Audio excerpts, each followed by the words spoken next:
Concept निकाल लो आप। तो एक और मेन कॉन्सेप्ट करना है हमको, और आप कह सकते हो मोर और लेस पूरे चैप्टर का सबसे जो मेजर हमारे कॉन्सेप्ट्स हैं उसमें लास्ट कॉन्सेप्ट है। हालांकि इसके बाद में भी छोटे छोटे टॉपिक्स बच रहे हैं, लेकिन लास्ट आपका मेन कॉन्सेप्ट है। और अगेन इंपॉर्टेंट भी है क्योंकि इससे भी बहुत सारे क्वेश्चन है आपकी किताब में। तो हेडिंग डालना, ट्रीटमेंट ऑफ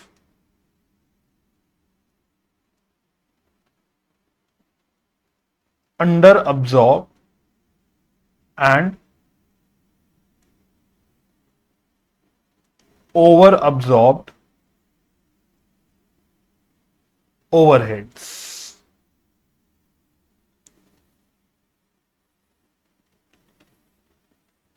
ठीक है, तो ये हमारा मेन कॉन्सेप्ट है। चलो तो पहले एक बार रिकैप कर लो, तो लिंक बैठेगा कि ये क्या है और इसमें हमें क्या सीखना है। आप मत लिखना, मैं लाल पेन से थोड़ा सा लिख रहा हूं बस एक क्विक रिकैप के लिए। हमने जब प्रोडक्शन ओवरहेड्स की बात करी थी, तो प्रोडक्शन ओवरहेड्स को रिकवर करने के हमने कुछ स्टेप्स लिखे थे। एक बार फटाफट से हम लोग अपने स्टेप्स को रिकॉल कर लेते ताकि हमें लिंक बैठ जाए कि भाई हम लोग जो कर रहे हैं वो क्यों कर रहे हैं। हमने सबसे पहले वही आइडेंटिफिकेशन एंड मेजरमेंट वगैरह की बात करी थी। इसमें एज सच कोई प्रैक्टिकली समझने वाली चीज नहीं थी। इसी तरह से फिर हमने ओवरहेड्स को एलोकेट करने की बात करी थी, एलोकेशन की। एलोकेशन का मतलब था कि भाई जिस डिपार्टमेंट का जिसका अपना ओवरहेड है वो हम उसको एलोकेट कर देते। तो यहां पे भी एज सच कोई सीखने वाली चीज नहीं थी कि भाई जिस डिपार्टमेंट में जितना ओवरहेड है वो आपको बताया जाता है, वो आप अकॉर्डिंगली ले लेते हो। फिर जो हमने मेन प्रैक्टिकली करना शुरू करा था वो था अपोर्शनमेंट ऑफ कॉमन ओवरहेड्स, यानी सिंपली स्पीकिंग अपोर्शनमेंट की बात करी थी हमने, है ना। और इन दोनों को मिला के आप कह सकते हो अपने अंडरस्टैंडिंग के लिए हम इनको बोलते थे प्राइमरी डिस्ट्रीब्यूशन। तो एलोकेशन वाला पार्ट तो कुछ नहीं होता था, उसमें आपको गिवन जो ओवरहेड्स होते थे जिस डिपार्टमेंट के, वो आपको उस डिपार्टमेंट के नीचे लिखने होते थे। हाँ, एक दो छोटे मोटे पॉइंट हमने with the help of question देखे थे कि भाई प्रोडक्शन डिपार्टमेंट के जो डायरेक्ट मटेरियल और डायरेक्ट वेजेस होते हैं वो ओवरहेड्स का पार्ट नहीं होते, वो डायरेक्ट कॉस्ट का पार्ट होते हैं, तो वो हमको नहीं लेने होते। बाकी सर्विस डिपार्टमेंट में तो सारे जो भी खर्चे हैं, चाहे वो डायरेक्ट मटेरियल डायरेक्ट लेबर भी क्यों ना लिख के दे, वो आपको ओवरहेड्स में लेना होता है। ठीक है, तो ये प्राइमरी डिस्ट्रीब्यूशन होता था। और फिर हम लोग करते थे रीअपोर्शनमेंट।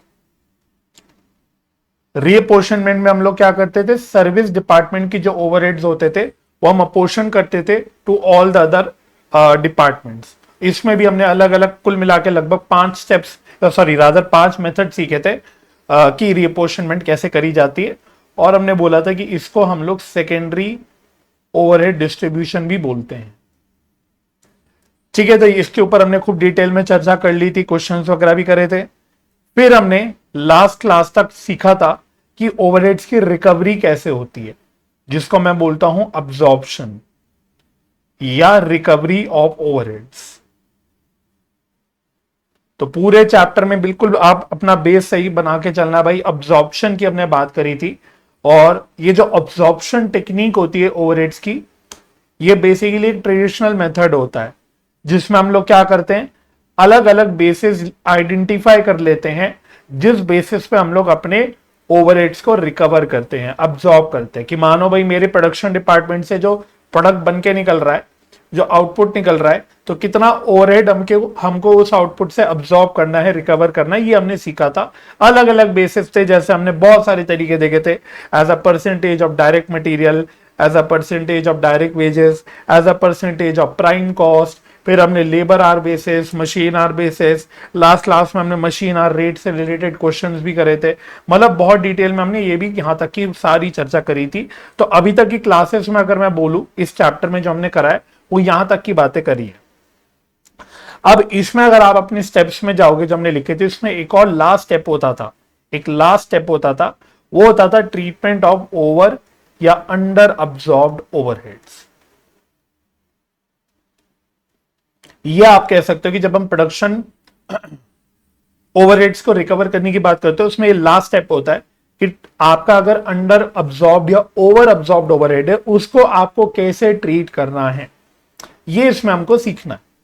ठीक है, तो आज जो टॉपिक जो हमारा है वो यही लास्ट टॉपिक है, treatment of under absorbed and over absorbed overheads, कैसे इसकी ट्रीटमेंट करी जाती है। ठीक है, तो पहले समझो कि भाई ये अंडर अब्सॉर्ब्ड या ओवर अब्सॉर्ब्ड ओवरहेड का मतलब क्या होता है। मैं लिखवाऊंगा सब कुछ, काम की चीज सब लिख लेंगे, बट पहले आप ओवरऑल समझो कि ये चीज क्या है। हमने बोला ये मेरा एक प्रोडक्शन डिपार्टमेंट है, यहां पे मेरा प्रोडक्शन डिपार्टमेंट है, मैंने सेकेंडरी ओवरहेड डिस्ट्रीब्यूशन तक निकाल लिया, ये आइडेंटिफाई कर लिया कि मेरे टोटल ओवरहेड्स जो हैं, मानो ऐसी कुछ भी फिगर लिख लेता हूं, वो है 1 लाख रुपीस। ये मैंने टिल सेकेंडरी ओवरहेड डिस्ट्रीब्यूशन सब कर कराने के बाद देख लिया कि भाई मेरे प्रोडक्शन डिपार्टमेंट, मैं ऐसे ही बोल देता हूं, डिपार्टमेंट ए बोल देता हूं, इसके जो टोटल ओवरहेड्स हैं वो है 1 लाख रुपीस। अब इस प्रोडक्शन डिपार्टमेंट से जितना भी आउटपुट निकलता है, जो भी आउटपुट निकलता है, हम इस ओवरहेड को अब्सॉर्ब करते हैं, रिकवर करते हैं थ्रू दिस आउटपुट। मानो मेरे डिपार्टमेंट से ये पेन बन के निकलता है, तो जैसे जैसे ये पेन बन के निकलते हैं, हम अपने इस 1 लाख रुपए के ओवरहेड को इसमें अब्सॉर्ब करना शुरू करते हैं। अब यही करने के लिए हमने बोला था कि भाई अलग अलग हम लोग एस्टिमेट्स ले लेते, तरीके ले लेते, बेसिस ले लेते हैं। हो सकता है मशीन आर बेसिस में करे, हो सकता है हम लेबर आर बेसिस में करे, हो सकता है हम कोई और बेसिस पे करें। तो होता क्या है, जब हम ये अब ओवरहेड रिकवर करते, बेसिस लेते, हम लोग निकालते हैं, जो हमने सीखा था, हम एक अब्जॉर्प्शन रेट निकालते हैं, हम एक ओवरहेड का रिकवरी रेट निकालते हैं या अब्जॉर्प्शन रेट निकालते हैं, कुछ भी बोल सकते हो।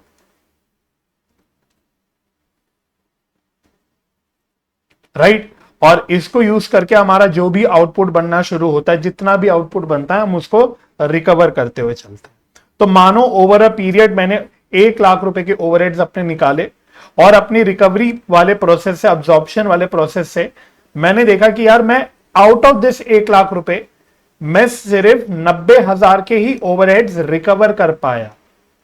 क्योंकि भाई ये रिकवरी रेट तो एस्टिमेट बेसिस पे निकलता है, तभी ऐसा हो नहीं सकता कि 1 लाख के ओवरहेड है तो एग्जैक्ट 1 लाख के ओवरहेड रिकवर हो जाएंगे। यहां पे थोड़ा डिफरेंस चलेगा। मैंने देखा भाई ओवर अ पीरियड जितना भी आउटपुट निकला, मेरा 1 लाख में से 90,000 का ही ओवरहेड रिकवर हो पाया। पॉइंट क्लियर हो रहा है?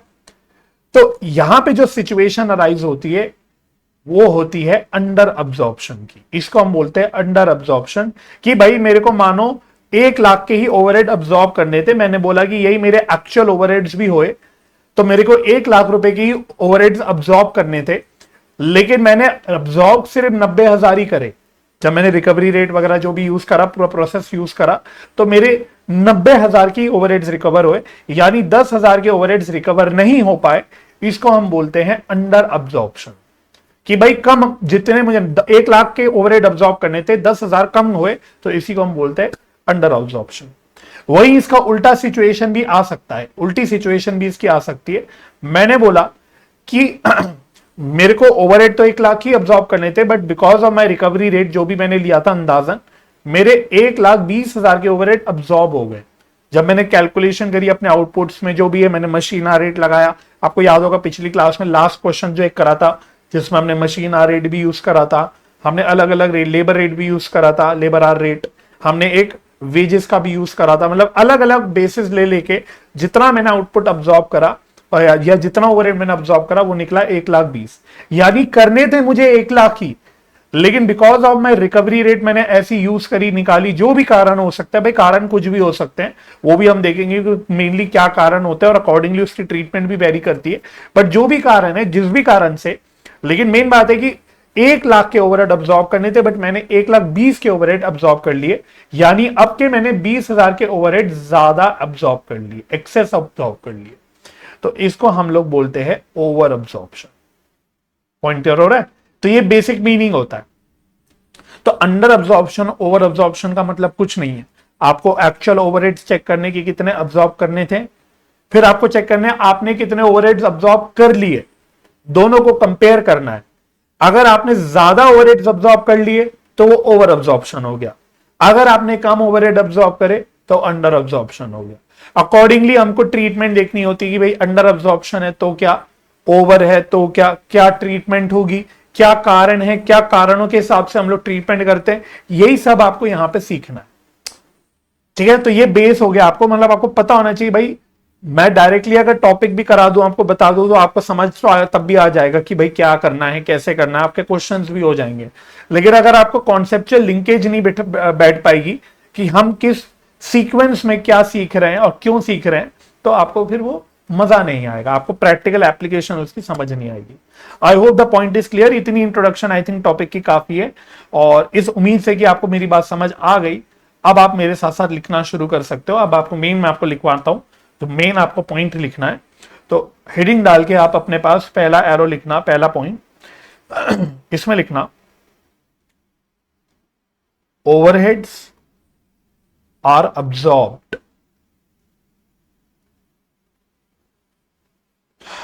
using a predetermined rate, यानी कि जो हमने पिछले टॉपिक में सीखा था, जिसको हम लोग बोलते हैं ओवरहेड रिकवरी या अब्जॉर्प्शन रेट। तो यही हमने सीखे थे, अलग अलग रेट हो सकते हैं, है ना, अलग अलग बेसिस हो सकता है, उसके हिसाब से हम लोग एक प्री डिटरमाइंड रेट यूज करके ओवरहेड्स को अब्सॉर्ब करते हैं। और ये ट्रेडिशनल अप्रोच होता भी है, एक हमने जो मेनली इसमें सीखा है। Full stop. However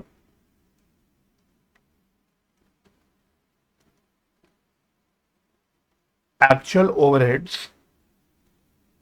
absorbed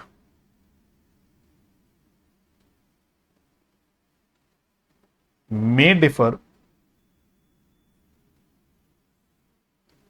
on account of following reasons. Main यही है कि भाई एक्चुअल ओवरहेड्स कुछ अलग हो सकते हैं जो अब्सॉर्ब हो पाए, जितने करने थे एज कंपेयर टू जितने करने थे मेरे एक्चुअल जितने अब्सॉर्ब हो पाए, वो डिफर कर सकते हैं बिकॉज ऑफ मेनी रीजंस। जैसे क्या क्या रीजन हो सकते हैं, पहला लिखना है इसमें, variance in actual units of production, या फिर आप लिख सकते हो और एनी अदर बेस। थोड़ा सा आपको अभी तक हमने जितने क्वेश्चंस वगैरह में चीजें देखी उसको कंपेयर करते हुए देखना है कि भाई मैंने मानो बोला कि मैंने सोचा था पूरे साल में मेरे टोटल 1 लाख मशीन आवर्स होंगे, आपको समझना, ठीक है। मैं मशीन आवर रेट बेसिस की बात कर लेता हूं, लिखते लिखते समझना भी हमें।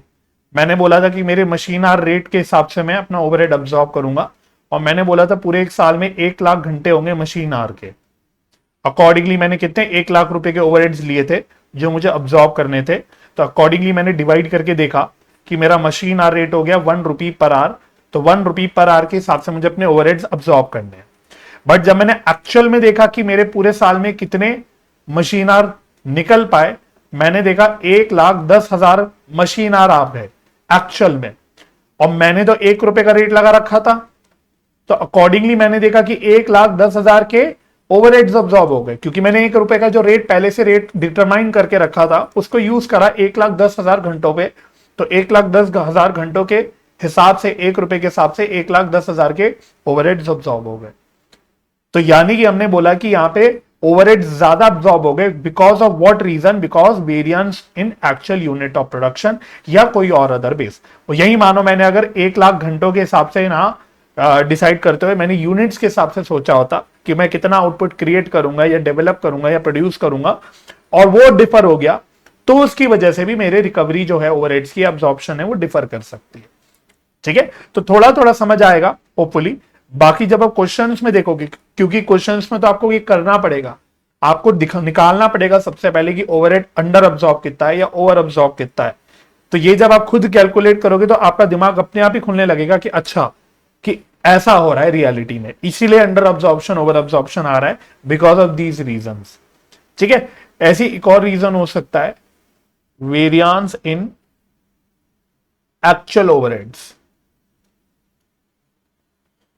ठीक है, या बीच बीच में और लगाते हुए चलना, यानी कि मैंने जो रिकवरी रेट निकाली थी वो निकाली थी ये अंदाजा लगाते हुए कि मेरे 1 लाख के लगभग ओवरहेड्स होंगे, बट रियलिटी में मैंने देखा ये 1,50,000 के ओवरहेड्स निकल के आ गए, ऐसी कुछ भी फिगर ले रहा हूं, यानी मेरा ओवरहेड का अमाउंट भी बदल गया, मेरा ओवरहेड का अमाउंट ही बदल गया। तो मेरे को करने अब 1.5 लाख के ओवरहेड्स अब्सॉर्ब करने थे, बट मैंने 1,10,000 के ही करे। तो यहां पे भी वही बात हो गई, फिर से अंडर अब्सॉर्प्शन हो गई। यहां पे बात समझ में आ रही है? तो या तो मेरा बेस जो मैं जिससे डिवाइड कर रहा हूं वो वेरी कर रहा है, या तो न्यूमरेटर में जो मैं ओवरहेड्स ले रहा हूं वो वेरी कर रहा है। सिंपल है भाई, रिकवरी रेट निकालने का तरीका क्या था? एक न्यूमरेटर लेते थे जिसमें हम ओवरहेड्स लेते थे, डिवाइडेड बाय एक डिनोमिनेटर लेते थे जिसमें हम लोग बेस लेते थे। लास्ट क्लास में हमने मशीन आर रेट बेस लिया था, तो हम टोटल ओवरहेड्स को मशीन आर से डिवाइड करते थे। तो अगर मेरा न्यूमरेटर या डिनोमिनेटर चेंज हो गया तो ऑटोमेटिकली जो मेरी ओवरहेड्स अब्सॉर्ब होंगे वो डिफर ही कर जाएंगे। और ऐसा भी हो सकता है, यहां तो मैंने लिखा पहले रीजन में कि मेरा बेस वेरी कर गया, दूसरे रीजन में मैंने लिखा मेरा ओवरहेड का अमाउंट वेरी कर गया, लेकिन दोनों का कॉम्बिनेशन भी तो हो सकता है कि भाई मेरा ओवरहेड का अमाउंट भी वेरी करा और मेरा बेस भी वेरी करा। बात समझ में आ रही है? तो तीसरा आप कह सकते हो कॉम्बिनेशन ऑफ बोथ, दोनों को मिला के भी आप देख सकते हो। अगर दोनों में बदलाव आ गया, मेरा बेस भी चेंज हो गया, मेरा वेरिएंस हो गया इन actual amount of overhead also, मेरा अमाउंट भी अलग आया एक्चुअल में, और मेरा नंबर ऑफ आवर्स या नंबर ऑफ यूनिट जो भी बेस मैंने लिया था वो भी डिफर करा। तो दोनों के कंबाइंड रीजन की वजह से, कंबाइंड एप्लीकेशन की वजह से भी मेरा ओवरहेड अब्सॉर्प्शन बदल सकता है। ठीक है, तो ये रीजन होते हैं, और यही आप देखोगे जब हम क्वेश्चन में ओवर या अंडर अब्सॉर्प्शन कैलकुलेट करेंगे तो यही हम लोग सीखेंगे भी, यही हम लोग देखेंगे और इसी को अप्लाई करेंगे।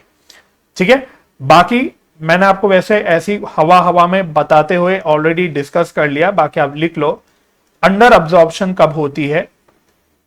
जब मेरा एक्चुअल ओवरहेड है it is more than absorbed overhead. तो जैसे कि मैंने आपको शायद पहले भी अभी डिस्कस करते हुए बताया था, हमें बस दो चीजों को कंपेयर करना है, कितना ओवरहेड अब्सॉर्ब करना था, कितना ओवरहेड अब्सॉर्ब होना चाहिए था, जिसको मैंने इंग्लिश में लिख दिया एक्चुअल ओवरहेड, वर्सेस कंपेयर करो कितना ओवरहेड अब्सॉर्ब हुआ, मैंने लिख दिया अब्सॉर्ब्ड ओवरहेड। दोनों का जो डिफरेंस है, दोनों का जो डिफरेंस है that will be the under absorption, क्योंकि ज्यादा ओवरहेड अब्सॉर्ब करना था बट कमी हुआ, तो दैट मींस यहां पे अंडर अब्सॉर्प्शन हो गया। और यही अगर मैं आपसे बोलूंगा ओवर अब्सॉर्प्शन का क्या मतलब होता है, तो इसका उल्टा हो जाएगा, ओवर अब्सॉर्प्शन में उल्टा हो जाएगा। तो ओवर अब्सॉर्प्शन में आप ऐसे लिख लो, अगर मेरे अब्सॉर्ब्ड ओवरहेड्स ज्यादा हैं as compare to actual overheads, मतलब वही कि जितने ओवरहेड्स अब्सॉर्ब करने थे, जितने ओवरहेड्स अब्सॉर्ब हुए, तो जो अब्सॉर्ब हुए वो ज्यादा हुए एज कंपेयर टू द जितने ओवरहेड्स मुझे अब्सॉर्ब करने थे, तो इसके डिफरेंस को हम लोग क्या बोलेंगे? इन दोनों के डिफरेंस को हम ओवर अब्सॉर्प्शन बोलेंगे। तो कोई रटने वाली बात नहीं है, सीधी बात है। ज्यादा ओवरहेड्स अब्सॉर्ब हो गए तो ओवर अब्सॉर्प्शन है, कम ओवरहेड अब्सॉर्ब हुए तो अंडर अब्सॉर्प्शन है, सिंपल। चलो, आपको मीनिंग समझ आ गया? फटाफट समझ बता दो, मीनिंग क्लियर हो गया? ठीक है, ठीक है, ओके। तो अभी आ रहे हैं प्रैक्टिकल एस्पेक्ट पे आएंगे, तो अभी आपको कुछ नहीं करना, आप सिर्फ स्क्रीन पे देखते रहना मेरे। मैं आपके स्टडी मटेरियल में एक टेबल पे आपको लेके आ रहा हूं, अब बाद में इस टेबल को रेफर कर लेना, चाहे तो आप अपने रजिस्टर में या कहीं पे नोट कर लो। पेज नंबर ये आपके स्टडी मटेरियल का जो है पेज नंबर 4.42 पे है। ठीक है, तो ये बस एक अंडरस्टैंडिंग के लिए एक टेबल है, जो हमने अभी डिस्कस करा ओवर अंडर अब्सॉर्प्शन, उसके ऊपर एक टेबल है। ठीक है, तो बस इस टेबल के माध्यम से आपको एक बार मैं दिखाना चाह रहा हूं कि ओवर अब्सॉर्प्शन अंडर अब्सॉर्प्शन कैसे निकल के आती है। ठीक है, तो टेबल को देखना, उसने कुछ बजटेड फिगर्स दी है, उसने एक्चुअल फिगर्स दी है, उसने अब्सॉर्ब्ड अमाउंट कुछ लिखा है, डिफरेंस लिखा है, और रिजल्ट बताया कि अंडर है कि ओवर अब्सॉर्प्शन है, जो भी है। तो समझना बात को, अगर आप पहले बजटेड फिगर्स पे देखोगे तो अमाउंट ऑफ ओवरहेड, यह रुपीज जो है ना, ये ओवरहेड का अमाउंट है भाई, देख लो, ये ओवरहेड का अमाउंट है, ये भी ओवरहेड का अमाउंट है एक्चुअल। तो मैंने देखा कि मैंने बजट कर रखे थे सारे केसेस में, देखो अलग अलग इंडिविजुअल केस है, ये केस 1 हो गया, ये केस 2 हो गया, ये केस 3, केस 4, ऐसे करके बहुत सारे केसेस दे रखे हैं, केस 5, केस 6, केस 7, केस 8। तो देखो मैंने बजट क्या किया था कि मेरे 100 यूनिट बनेंगे मेरे डिपार्टमेंट में, मेरे 100 यूनिट बनेंगे डिपार्टमेंट में, जिनको बनाने के लिए 100 रुपए के ओवरहेड आएंगे। सारे केसेस में मेरा ये बजट है कि मैं 100 रुपए के ओवरहेड इनकर करूंगा टू मेक 100 यूनिट्स। तो फटाफट से बताओ, अगर मेरे पास यहां यूनिट्स ही बेस है तो पर यूनिट कितना ओवरहेड हो गया? 1 रुपए पर यूनिट का मेरा ओवरहेड हो गया। इसी को मैं बोलता हूं ओवरहेड रिकवरी रेट। तो मैं बजट कर देता हूं पहले से ही कि कई बार मतलब कि मेरे को कितना ओवरहेड रिकवर करना होगा, तो पर यूनिट कितना ओवरहेड मैं रिकवर करूं कि मेरे सारे ओवरहेड रिकवर हो जाए। लेकिन ये बजटेड फिगर है, this is just budgeted figure. 100 रुपए का बजटेड ओवरहेड है, 100 यूनिट का बजटेड आउटपुट आप समझ लो है। तो अकॉर्डिंगली मैंने देखा इसका मतलब 1 रुपए पर यूनिट के हिसाब से मुझे ओवरहेड रिकवर करना है। पॉइंट जरूर है। तो ये मैंने बजट लगाया। अब एक्चुअल देखो, अब मेन तो एक्चुअल पे कहानी आती है। फर्स्ट केस में देखना, मैंने 100 यूनिट बनाए। एक्चुअल में मैंने केस 1 में 100 यूनिट बनाए। मेरा अब्सॉर्ब्ड अमाउंट कितना है, सबको इंटू ₹1 करते रहना, क्योंकि मैंने 1 रुपए का रेट निकाला ना, तो सबको इंटू ₹1 करते रहना। तो मैंने 100 यूनिट बनाए, तो 1 रुपए के हिसाब से मैंने कितने ओवरहेड अब्सॉर्ब करे होंगे, 100 रुपए के। लेकिन एक्चुअल में मेरे ओवरहेड हुए कितने के, 110 के। यानी मुझे 110 के ओवरहेड अब्सॉर्ब होने चाहिए थे वहां, लेकिन मेरे 100 रुपए ही अब्सॉर्ब हुए। तो क्या निकल के आया भाई, 10 रुपए का डिफरेंस निकल के आ गया। और ये ओवर है कि अंडर है, सर ये अंडर है। सिंपल है, रटना नहीं है, सिंपल है भाई। 110 के ओवरहेड अब्सॉर्ब करने थे, 100 ही हुए, तो 10 रुपए के ओवरहेड कम अब्सॉर्ब हुए। सिमिलरली केस 2 देखो, 100 यूनिट बनाए तो 1 रुपए के हिसाब से मेरा 100 रुपए का ओवरहेड अब्सॉर्ब हुआ। यहां लेकिन एक्चुअल ओवरहेड 90 ही आए, एक्चुअल ओवरहेड 90 ही आए, यानी मुझे 90 के ही ओवरहेड अब्सॉर्ब करने चाहिए थे, जबकि मैंने रिकवरी रेट की वजह से 100 रुपए के ओवरहेड अब्सॉर्ब कर लिए। तो सर डिफरेंस आ गया 10 रुपए का, अभी भी फिर से 10 रुपए का डिफरेंस आ गया। लेकिन आपके ये क्या है, आपकी ये ओवर अब्सॉर्प्शन है, क्योंकि 90 की जगह मैंने 100 रुपए के ओवरहेड अब्सॉर्ब कर दिए, ज्यादा अब्सॉर्ब कर दिए, तो 10 रुपए का यहां ओवर अब्सॉर्प्शन हो गया। इसी तरह से बाकी जल्दी जल्दी से केसेस देख लो। 90 यूनिट बनाए मैंने केस 3 में, 1 रुपए के हिसाब से मेरा 90 रुपए का ओवरहेड अब्सॉर्ब हुआ। और अगर एक्चुअल ओवरहेड 100 रुपए का है, तो फिर से 10 रुपए का डिफरेंस आ गया। अगेन ये क्या हो गया, अंडर अब्सॉर्प्शन हो गया। अगर मैंने 110 यूनिट बनाए तो 1 रुपए के हिसाब से मैंने 110 रुपए के ओवरहेड अब्सॉर्ब करे, लेकिन एक्चुअल में अगर 100 रुपए का ही ओवरहेड इनकर हुआ, तो यहां 10 रुपए का ओवरहेड क्या हुआ, ज्यादा अब्सॉर्ब हो गया। 10 रुपए का ओवरहेड ओवर अब्सॉर्ब हो गया, है ना। तो आप जल्दी जल्दी से फटाफट से सब केसेस में नजर मार सकते हो। This is just a conceptual table, आपको समझाने के लिए कि ओवर अंडर अब्सॉर्प्शन कैसे होती है। तो केस 5 में देखना, मैंने 90 यूनिट बनाए, 1 रुपए के हिसाब से 90 की ओवरहेड अब्सॉर्ब हुए। एक्चुअल ओवरहेड मैंने देखा था वो भी 90 ही थे, तो यहां तो कोई दिक्कत ही नहीं हुई, यहां तो बढ़िया एकदम परफेक्ट सिनेरियो हो गया। 90 के ही ओवरहेड अब्सॉर्ब होने चाहिए थे, 90 के ही हुए, तो देयर इज नो ओवर या नो अंडर अब्सॉर्प्शन। यहां बिल्कुल पिक्चर परफेक्ट हो गया, लेकिन रियलिटी में ऐसा कभी होता नहीं है अब्सॉर्प्शन टेक्निक में। इसी तरह से अगले केस में 110 यूनिट बनाए, 1 रुपए के हिसाब से 110 रुपए के ओवरहेड अब्सॉर्ब हुए। करने मुझे 110 ही थे, मानो 110 के ही एक्चुअल ओवरहेड थे, तो फिर से क्या हुआ, no under no over absorption. Simple, बढ़िया, बिल्कुल परफेक्ट केस। फिर केस नंबर 7 में देखो, 90 यूनिट बनाए, 1 रुपए के हिसाब से 90 रुपए के ओवरहेड अब्सॉर्ब हुए। एक्चुअल ओवरहेड 110 के थे, मतलब यहां मैंने 20 रुपए के ओवरहेड कम अब्सॉर्ब करे। 110 करने थे, करे 90 ही, तो 20 रुपए के ओवरहेड मैंने अंडर अब्सॉर्ब कर दिए यहां पे। और ऐसे ही अगला केस, 110 यूनिट बनाए, 1 रुपए का रेट था। भाई देखो हर जगह मैंने 1 रुपए का रेट ही ले रखा है, मैंने 1 रुपए का रेट ले रखा है, तो मैं तो वही यूज करूंगा। तो 1 रुपए के हिसाब से मैंने 110 के ओवरहेड अब्सॉर्ब करे होंगे यूजिंग द रेट। तो मेरे को करने 90 थे, तो यहां मेरे को मैंने 20 रुपए ज्यादा अब्सॉर्ब कर दिए, ओवर अब्सॉर्ब कर दिए। तो मेन आपको इस कॉन्सेप्ट में क्या सीखना है, अब बात समझना। ये वाली जो टेबल है, अब्सॉर्ब्ड अमाउंट वाला जो कॉलम है, ये करना तो आप ऑलरेडी सीख चुके हो भाई। अभी तक की क्लासेस में जो हमने सीखा है वो यहां तक सीख लिया है, तो ये कोई नई चीज नहीं है। तो बिल्कुल एकदम सिंपल सिनेरियो बना के ओवरहेड रिकवर करना आपको सिखा दिया गया है। आपको सीखना क्या है कि अगर कोई डिफरेंस आ गया, यानी कोई अंडर या ओवर अब्सॉर्प्शन आ गया, यहां 10 रुपए का अंडर अब्सॉर्प्शन आ गया, यहां 10 रुपए का ओवर आ गया, यहां 10 रुपए का अंडर आ गया, एंड सो ऑन। तो इस 10 रुपए 20 रुपए के जो अंडर ओवर अब्सॉर्प्शन है, इनका क्या होगा भाई, इनको छोड़ थोड़ी सकते हैं, इनको छोड़ थोड़ी सकते हैं भाई। अल्टीमेटली जब मैं फाइनल कॉस्ट निकालूंगा, तो मुझे पता होना चाहिए कि मेरी फाइनल कॉस्ट कितनी आई ये पेन बनाने में, मानो कंसिडरिंग द एक्चुअल ओवरहेड्स। मैं ये बोल के कि भाई ये तो अंडर ओवर अब्सॉर्प्शन है, इसको इग्नोर मानो, छोड़ नहीं सकता भाई, बिकॉज रियलिटी में मेरी कॉस्ट तो यही इनकर हो रही है ना, जो एक्चुअल ओवरहेड इनकर हो रहे हैं, रियलिटी में तो यही कॉस्ट इनकर हो रही है। तो I have to find out a way कि भाई अगर ओवर या अंडर अब्सॉर्प्शन है तो इसका करना क्या है, इसको कैसे अकाउंट फॉर करना है, ताकि अल्टीमेटली मेरी जो कॉस्ट निकल के आई जिस भी चीज की कॉस्ट निकाल रहा हूं, जैसे मैं बार बार अपने एग्जाम्पल में पेन की कॉस्ट निकालते बैठता हूं, तो अगर मेरे को सही कॉस्ट निकालनी है कि इस पेन को बनाने की सही कॉस्ट क्या है, तो मुझे ओवर या अंडर अब्जॉर्प्शन को भी कंसिडर करना पड़ेगा, तभी मेरी सही रिलायबल कॉस्ट निकल के आ पाएगी। दिस इज द कॉन्सेप्ट, और इसीलिए आपको ये टॉपिक सिखाया जा रहा है कि आप इसकी ट्रीटमेंट करना सीख जाओ, ताकि आप कॉस्ट में अकॉर्डिंगली इसकी एडजस्टमेंट कर पाओ। राइट, चलो, तो अब फाइनली नेक्स्ट एरो अब आप लिख लो। अब आपका मेन पॉइंट शुरू हो रहा है। देखो, अंडर ओवर अब्जॉर्प्शन का अमाउंट तो आप इजीली निकालोगे, सिंपल है भाई। दोबारा देख लो, एक्चुअल ओवरहेड्स और अब्जॉर्ब्ड ओवरहेड्स को बस कंपेयर करना है सिंपली, अकॉर्डिंगली आपको ओवर अंडर अब्जॉर्प्शन का अमाउंट पता लग जाएगा। द प्रॉब्लम इज कि अगर ओवर या अंडर अब्जॉर्ब्ड ओवरहेड है, आपने अमाउंट निकाल लिया, अब उसका करना क्या है ये हमें सीखना है। तो नेक्स्ट एरो में थोड़ा बीच में लिखना, बीचों बीच लिखो इसमें, treatment of under oblique over absorption of overheads. तो बेसिकली कॉस्ट अकाउंट्स में इनकी ट्रीटमेंट कैसे होती है, और यही क्वेश्चन आता भी है एकदम सिंपल।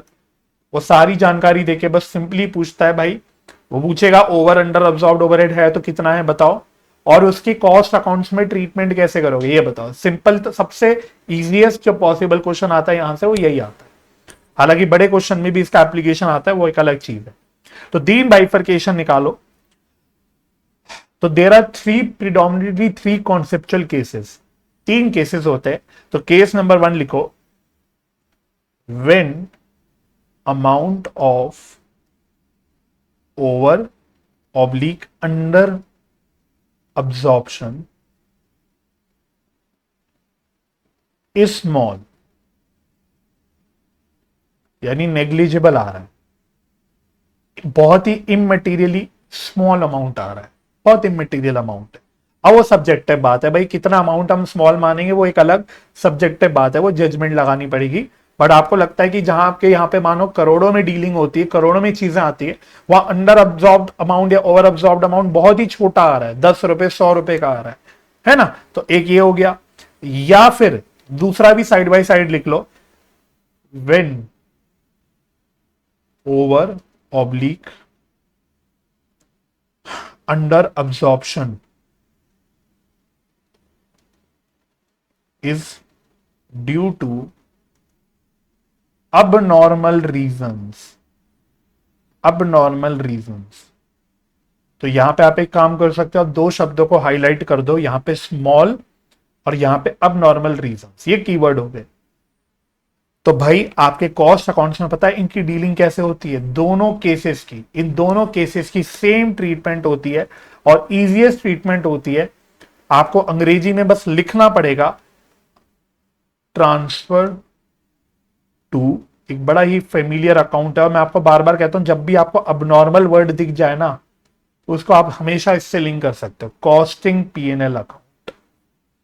तो सीधी बात है, अगर अमाउंट बहुत ही छोटा है, इमटेरियल अमाउंट है, या फिर जो अंडर ओवर अब्जॉर्प्शन हुआ है वो ड्यू टू अबनॉर्मल रीजंस हुआ है, जो हमेशा नहीं होता, जो रिपीटेटिव नहीं है, या जो आपके कंट्रोल में नहीं है, जो भी बोलो, नॉन रिकरिंग नेचर का है रीजन, तो फिर हम लोग सीधा सीधा इस ओवर अंडर अब्जॉर्प्शन को कॉस्टिंग P&L में डाल देते हैं। दोनों में मतलब थिंकिंग वही है भाई। एक में हम सोच रहे हैं यार इतना छोटा अमाउंट है, अब 10-20-100 रुपए की बात है भाई, अब क्या, जहां मेरी कॉस्ट एज इट इज करोड़ों रुपए में आ रही है, वहां में 10-20-100 रुपए का अगर डिफरेंस आ भी गया मेरी एक्चुअल कॉस्ट में, तो कौन सी बड़ी बात है, उससे कौन सा हमारा डिसीजन या अंडरस्टैंडिंग कोई बदल जाएगी। या फिर हमने बोला अब नॉर्मल रीजन, कि भाई ये तो नॉन रिकरिंग नेचर का रीजन है भाई, ये तो कुछ अननेचुरली, कुछ अबनॉर्मल ऐसी कोई चीज हो गई जिसकी वजह से मेरा ओवर अंडर अब्जॉर्प्शन निकल के आ गया, कोई अबनॉर्मल चीज हो गई। बात समझ में आ रही है। मानो, चलो मानो छोड़ो, वो तो हम लिख लेंगे, लेकिन मेन बात है कि अबनॉर्मल रीजन कोई हुआ जिसकी वजह से मेरा ओवर अंडर अब्जॉर्प्शन हुआ, तो हम अगेन बोलेंगे यार देखो ये ओवर अंडर अब्जॉर्प्शन होना थोड़ी चाहिए था, ये तो कोई ऐसी अबनॉर्मल चीज हो गई, ऐसी कोई अननेचुरल चीज हो गई या नॉन रिकरिंग चीज हो गई, जिसकी वजह से एक वन टाइम ऐसा एक सिनेरियो आ गया जहां पे ओवर अंडर अब्जॉर्प्शन हो गया। तो क्यों फालतू में इसको ट्रीट करना, सीधा सीधा इसको कॉस्टिंग P&L अकाउंट में डाल दो, ये मेन फंडा होता है।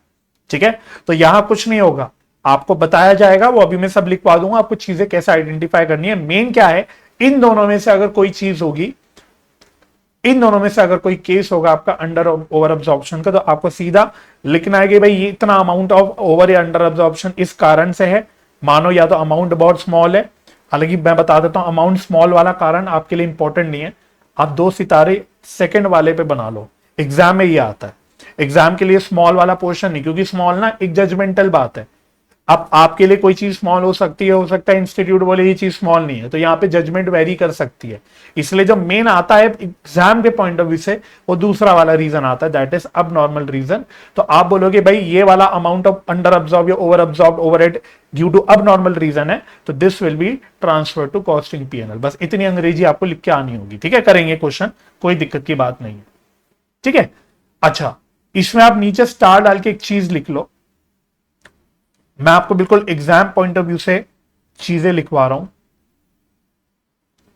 अब नॉर्मल रीजंस देखो, वैसे तो बहुत हो सकती है, जो जनरली आपके क्वेश्चनों में आती है मैं वो लिखवा देता हूं। जैसे वो फैक्ट्री इनएफिशिएंसी बोलता है, ये शब्द बोलता है, तो ये आप लिख लो भाई, इससे आप आइडेंटिफाई कर लेना, क्योंकि इंस्टीट्यूट इन चीजों को अब नॉर्मल रीजन मानता है, अकॉर्डिंगली वो अपने आंसर्स बनाता है, इसलिए आप लिख लो फैक्ट्री इनएफिशिएंसी को वो अब नॉर्मल रीजन मानता है। वैसी डिफेक्टिव प्लानिंग, इसको भी अब नॉर्मल रीजन मानता है। भाई या तो क्लियर कट लिखा हो कि ये due to abnormal reason है, फिर तो बात ही खत्म, बट वो डायरेक्टली बात लिखता नहीं, वो इन शब्दों का इस्तेमाल करता है। तो आपको पता होना चाहिए कि भाई इन चीजों को एज अब नॉर्मल रीजन मानना है, ठीक है, एटसेट्रा लिख लो, मेन यही आता है। बाकी तो और अब नॉर्मल रीजन तो कुछ भी आ सकते हैं, कि भाई मानो मेजर अर्थक्वेक आ गया था किसी दिन पे, किसी पर्टिकुलर ईयर में एक मेजर अर्थक्वेक आया जिसकी वजह से पूरे साल में प्रोडक्शन एक्चुअली बहुत कम हो गई, तो ये भी एक अब नॉर्मल रीजन हो गया, भाई मेरी प्रोडक्शन कम हो गई, नंबर ऑफ यूनिट्स कम हो गए, तो इसलिए मेरे ओवरहेड्स कम अब्सॉर्ब हो, या कुछ भी हो सकता है। तो वो तो आप खुद ही आइडेंटिफाई कर सकते हो, वो अब नॉर्मल रीजन है, बट वो नहीं डालता इंस्टीट्यूट, इस तरह के रीजन डाल देता है। तो इंस्टीट्यूट इन चीजों को, जैसे फैक्ट्री इनएफिशिएंसी और डिफेक्टिव प्लानिंग, इनको अब नॉर्मल रीजन की तरह ट्रीट करता है, ठीक है। तो मुद्दे की बात क्या है, अगर अमाउंट ऑफ ओवर या अंडर अब्जॉर्प्शन का जो है वो स्मॉल, नेग्लिजिबल, इमटेरियल है, या फिर जो ओवर या अंडर अब्जॉर्प्शन हुआ है वो हुआ है ड्यू टू एनी अब नॉर्मल रीजन, तो फिर उस केस में आप इसको अमाउंट को ओवर अंडर अब्जॉर्प्शन को सीधा कॉस्टिंग पीएनएल में डाल दो। इसमें भी मैंने बोला जो सेकंड वाला पॉइंट है ये एग्जाम के लिए इंपॉर्टेंट है, ये आता है क्योंकि, ठीक है। और सबसे जो इंटरेस्टिंग है, जो एक्चुअली में आपके लिए काम का है, जिसमें आपको थोड़ी ज्यादा मेहनत करनी पड़ेगी, वो थर्ड है। इसमें लिख लो व्हेन ओवर या फिर under absorption is due to wrong estimation and amount is large. ये मैंने अपनी तरफ से थोड़ा सा ऐड कर दिया, अमाउंट इज लार्ज, क्यों? क्योंकि अगर अमाउंट ही स्मॉल है तो बात ही खत्म हो जाती, वो हम कॉस्टिंग पीएनएल में डाल देते हैं।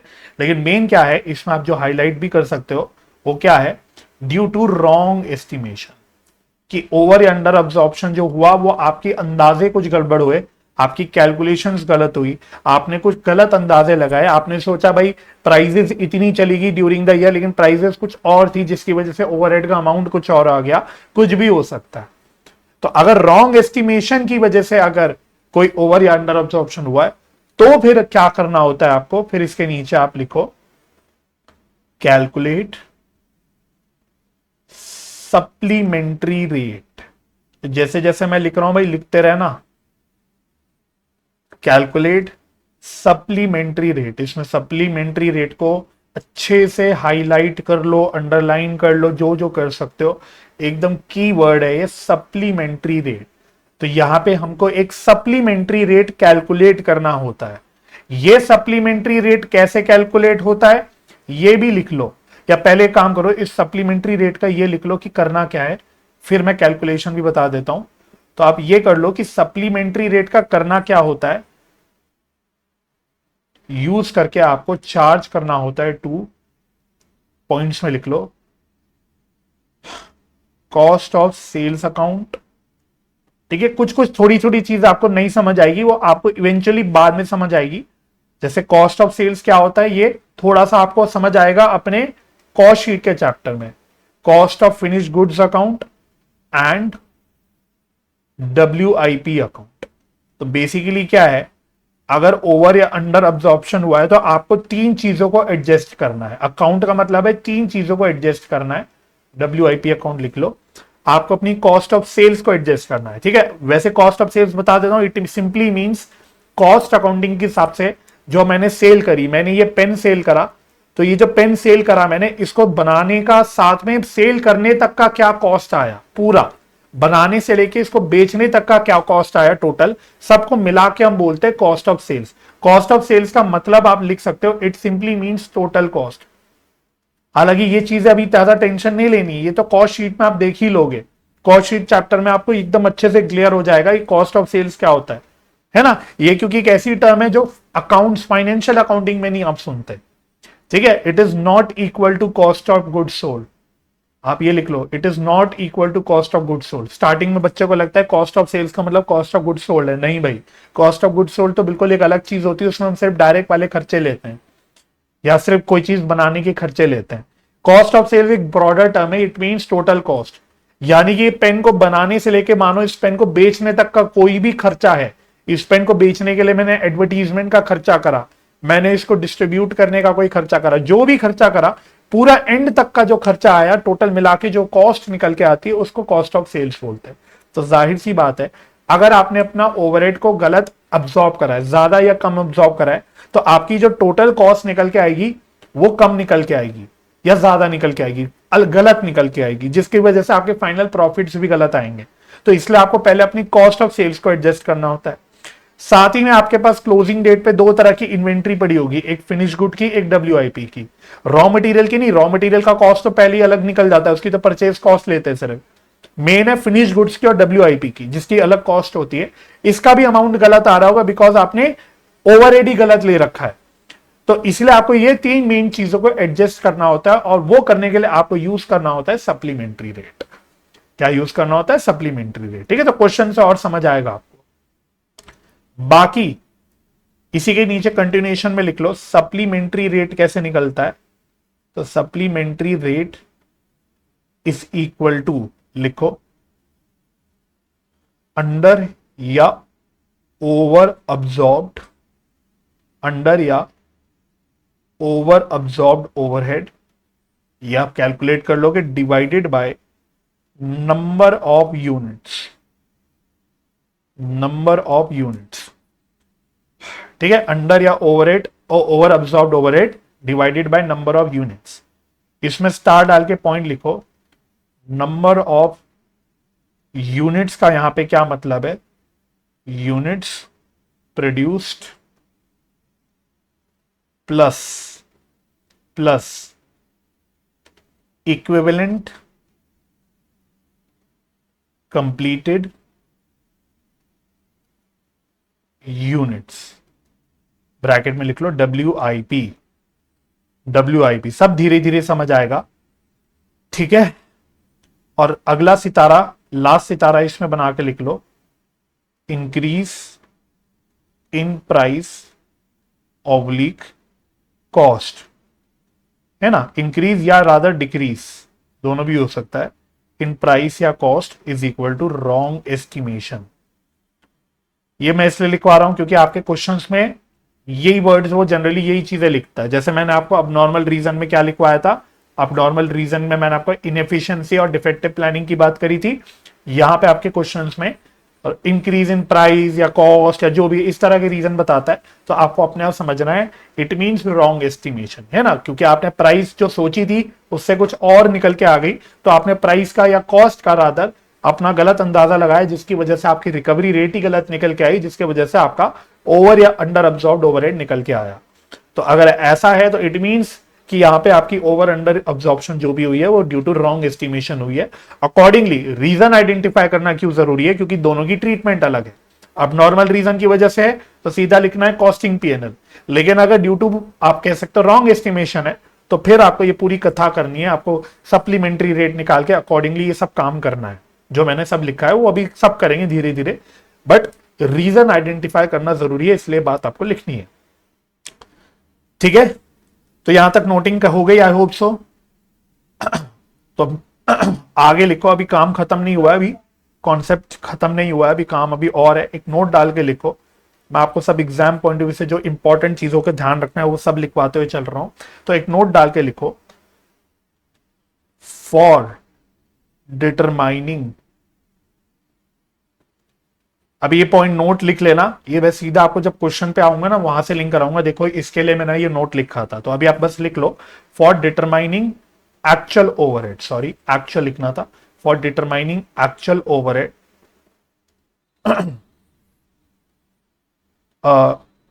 while calculating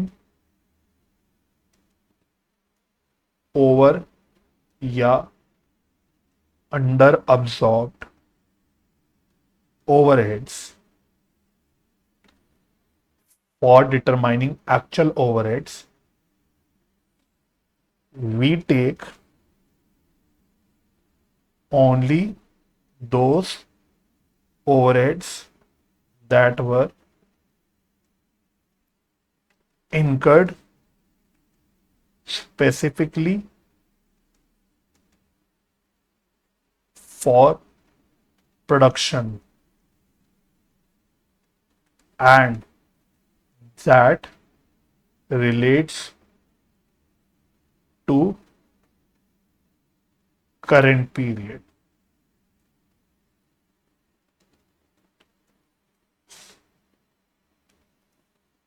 फॉर एग्जाम्पल लिखो, any penalty paid, any penalty paid, example लिख रहा हूं बस, any penalty paid will not be included in actual overhead as it does not relate to production. तो मतलब मेन बात ये है, मैं बस अभी ये बता रहा हूं, बाकी जब क्वेश्चन में पॉइंट आएगा तो आपको खुद ही समझ आएगा इस नोट का क्या रिलेवेंस है। बट जब हमने बोला हमें ओवर अंडर अब्जॉर्प्शन निकालने के लिए एक्चुअल ओवरहेड को अब्जॉर्ब्ड ओवरहेड से कंपेयर करना है। अब यहां पे हमें एक्चुअल ओवरहेड जब लेना है तो बस इस बात का ध्यान रखना है कि एक्चुअल ओवरहेड में उतना ही ओवरहेड ले जो प्रोडक्शन के लिए यूज हुआ हो, जो प्रोडक्शन के लिए इनकर हुआ हो रादर, और जो करंट पीरियड यानी करंट ईयर, जो भी साल या साल का ही क्वेश्चन होगा, जिस भी मानो ईयर का क्वेश्चन है, जैसे एक्रूअल कॉन्सेप्ट में भी हम जो बोलते हैं, जो करंट पीरियड का सिर्फ खर्चा है उतना ही लेना है। यानी कि मानो यार, मानो मैंने करंट ईयर में क्वेश्चन ने बोला कि हमने कुछ खर्चा पिछले साल का पे करा, तो वो मत ले लेना क्योंकि वो तो पिछले साल की प्रोडक्शन से रिलेटेड है। हमें सिर्फ करंट ईयर का लेना है, करंट ईयर में कितना खर्चा हुआ फॉर प्रोडक्शन। तो दो बातें हैं, ओवरहेड जो लेने हैं वो that should specifically relate to production only, कोई और नहीं। जैसे मैंने बोला कि मानो कोई कोर्ट केस वगैरह चल रहा था, कोई हमारे वर्कर्स के साथ लड़ाई झगड़ा चल रहा था, उसके चलते मुझे कुछ सेटलमेंट के लिए या कुछ पेनल्टी वगैरह कुछ भी और देना पड़ गया, तो वो कोई प्रोडक्शन एक्टिविटी से रिलेटेड नहीं है, वो एक कह सकते हो अब नॉर्मल खर्चा है। ये ऐसे खर्चों को आप नॉर्मल खर्चों में डालते, तो उसको आपको ओवरहेड में नहीं लेना, क्योंकि नहीं तो आपका ओवर अंडर अब्सॉर्ब अमाउंट गलत आ जाएगा भाई। एक अगर आपने कोई पेनल्टी वगैरह पे कर दी, कोई कोर्ट वोट कचहरी के चक्कर में आपने कुछ वर्कर्स को सेटलमेंट दे दिया, जो भी दिया, ये कोई प्रोडक्शन के लिए थोड़ी ना दिया आपने, बात समझ में आ रही है? तो इसलिए आपको ये नहीं लेना। दूसरी बात, अगर क्वेश्चन में मानो कहता है कि भाई हमने ड्यूरिंग द ईयर 1 लाख का ओवरहेड पे करा, जिसमें से 10,000 का ओवरहेड तो पिछले साल से रिलेट करता था या पिछले पीरियड से रिलेट करता था, तो आपको सिर्फ करेंट पीरियड का खर्चा लेना है।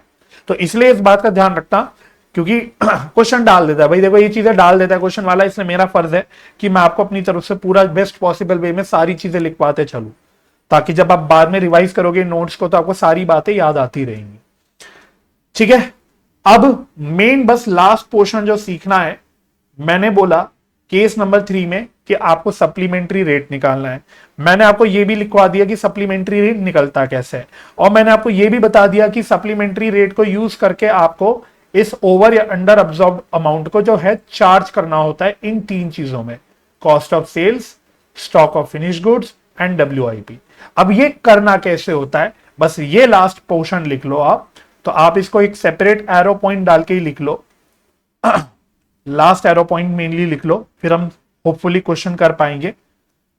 लिखो ट्रीटमेंट ऑफ अंडर या over absorb overhead using supplementary rate. तो ताकि उस एक ही एरो पॉइंट के नीचे खिचड़ियां ना पक जाए, इसलिए मैं इसको एक अलग पॉइंट से लिखवा रहा हूं। आप ब्रैकेट में लिख सकते हो लिंक करने के लिए। भाई ऊपर जो केस 3 वाली हमने बेसिकली बात करी है, मैंने आपको जो केस 3 में बोला ड्यू टू रॉन्ग एस्टिमेशन वाला जो केस है बेसिकली, उसके लिए रेलिवेंट पोर्शन हम लिख रहे हैं। हमने इतना तो बोल दिया कि सप्लीमेंट्री रेट निकालना है, उसको यूज करके हमें cost of sales, finish goods और WIP इन 3 चीजों में चार्ज करना है। अब ये इसका मतलब क्या है कि इन 3 चीजों में मैंने बोल तो दिया चार्ज करना है, इसका मीनिंग क्या है? तो बस यही मैं आपको लिखवाना चाहता हूं। तो इसमें 1 डाल के लिखो, फर्स्ट डाल के लिखना। हमने एक बोला मानो stock of finish good account, तो अमाउंट कितना इसमें चार्ज करना है? Amount to be charged, amount to be charged, इसको लिख लो finish goods units into supplementary rate, into supplementary rate. ठीक है, तो अमाउंट टू बी चार्ज कैसे है निकालना है? फिनिश गुड्स के जो यूनिट्स होंगे इनटू सप्लीमेंट्री रेट। अब इस पूरे के नीचे कर्ली ब्रैकेट लगाओ और 2 बाइफर्केशन निकालो इसमें फर्दर। अगर जो अमाउंट जो है वो अंडर अब्जॉर्ब्ड है, मतलब अंडर अब्जॉर्ब्ड ओवरहेड्स है, बेसिकली अंडर अब्जॉर्ब का केस है, आप अंडर अब्जॉर्प्शन लिख लो। तो रटना नहीं भाई, अगर मैंने कम ओवरहेड अब्जॉर्ब किया है, मैंने कम ओवरहेड अब्जॉर्ब किया है, तो मुझे उसको ठीक करने के लिए क्या करना पड़ेगा? मुझे अपनी कॉस्ट को बढ़ाना पड़ेगा। भाई अंडर अब्जॉर्प्शन का मतलब क्या है? मैंने कम कॉस्ट निकाली है, अगर मैं उसको ठीक करना चाहता हूं तो मुझे अपनी कॉस्ट बढ़ानी पड़ेगी। तो basically stock of finish good जो मेरे पास पड़ा है, अगर अंडर अब्जॉर्ब्ड ओवरहेड है, तो मेरा स्टॉक ऑफ फिनिश गुड का जो कॉस्ट अभी आ रहा होगा मेरी किताबों में, मेरे कॉस्ट अकाउंट्स में, वो कम आ रहा होगा, बिकॉज मैंने कम ओवरहेड चार्ज करा है। अब जब मैं वो कम ओवरहेड जो चार्ज करा है उसे ठीक करूंगा, तो नेचुरली क्या होगा? आपका फिनिश गुड का जो स्टॉक का कॉस्ट है वो बढ़ जाएगा, आपका वैल्यू ऑफ फिनिश गुड जो है वो बढ़ जाएगी। तो सीधी बात है, अगर अंडर अब्जॉर्ब है, अंडर अब्जॉर्प्शन का केस है, तो आपको कॉस्ट बढ़ानी है। हर जगह सेम सिनेरियो है, सेम फंडा है, आपको कॉस्ट बढ़ानी है। स्टॉक ऑफ फिनिश गुड्स मतलब एक बेसिकली एक एसेट है, तो एसेट को बढ़ाने के लिए आप क्या करते हो? As a general rule of accounting आप क्या करते हो? आप डेबिट करते हो, आप डेबिट करते हो, राइट? तो दैट इज, आप बड़े ब्रैकेट में लिख लो इंक्रीज, यानी आपको फिनिश गुड की स्टॉक को, वैल्यू को बढ़ाना है। अब बढ़ाने के लिए आप स्टॉक ऑफ फिनिश गुड्स को क्या करोगे? डेबिट करोगे। सर क्या हमें जनरल एंट्री लिखनी है? नहीं भाई, आपको जनरल एंट्री नहीं लिखनी, आपको ये अंग्रेजी में बस बताना पड़ेगा। ट्रीटमेंट क्वेश्चन वाला पूछेगा आप ट्रीट कैसे करोगे, आपको बताना पड़ेगा कि भाई इतना हम लोग stock of finish goods account को डेबिट कर देंगे, इतने से जो भी है, ठीक है। और इसी तरह से इसका अगर उल्टा मैं ले लूं, ओवर अब्जॉर्प्शन का केस ले लूं, तो ओवर अब्जॉर्प्शन का मतलब क्या है? सोचना है आपको। ओवर अब्जॉर्प्शन मतलब ज्यादा ओवरहेड चार्ज कर दिया, ज्यादा ओवरहेड चार्ज कर दिया मतलब हर जगह हमारी कॉस्ट ज्यादा आ रही है। अब इसको ठीक करने के लिए कॉस्ट को क्या करना है? कम करना है। कॉस्ट कम करोगे तो फिनिश गुड्स का जो स्टॉक पड़ा है उसकी जो वैल्यू है वो कम हो जाएगी, और स्टॉक को कम करने के लिए स्टॉक को क्या करोगे? क्रेडिट करोगे। यहां पे भी ब्रैकेट में आप ऐसे डिक्रीज का सिंबल लगा लो, दैट मींस आप कॉस्ट को या वैल्यू को कम कर रहे हो। पॉइंट क्लियर हो रहा है?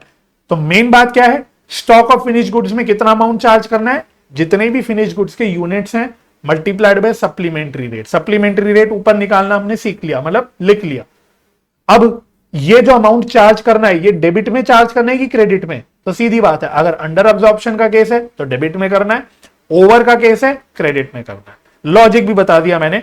डेबिट क्यों करना है? क्योंकि फिनिश गुड्स की वैल्यू बढ़ानी है। क्रेडिट क्यों करना है? क्योंकि फिनिश गुड्स की वैल्यू कम करनी है। समझ आ गई बात? क्लियर है? अच्छा, अब कभी कभी यहां पे भी झोल होता है भाई, यहां पे भी हल्की सी आपको प्रॉब्लम आती है। मैंने बोला फिनिश गुड्स के units multiplied by supplementary rate. Question वाला कभी कभी यही नहीं बताता, तो ये आपको खुद से निकालना पड़ता है। तो ये और लिख लो, यूनिट्स प्रोड्यूस, जितने यूनिट्स प्रोड्यूस करे माइनस यूनिट्स सोल्ड, बचा हुआ आपका फिनिश गुड्स बन के आ जाता है। भाई उसने बोला टोटल मैंने इतने फिनिश गुड्स बनाए, उसमें से इतने बिक गए, तो बचे हुए क्या है? वो फिनिश गुड्स के यूनिट्स होंगे। तो कभी कभी वो डायरेक्टली गिवन नहीं होता, तो आपको इनडायरेक्टली बस खुद ही देखना पड़ता है कि कितने फिनिश गुड्स के यूनिट्स होंगे। ठीक है, तो ये तो हो गया अमाउंट कितना चार्ज करना है और कैसे चार्ज करना है in stock of finish goods account. इसी तरह से दूसरे नंबर पे लिख सकते हो आप WIP अकाउंट।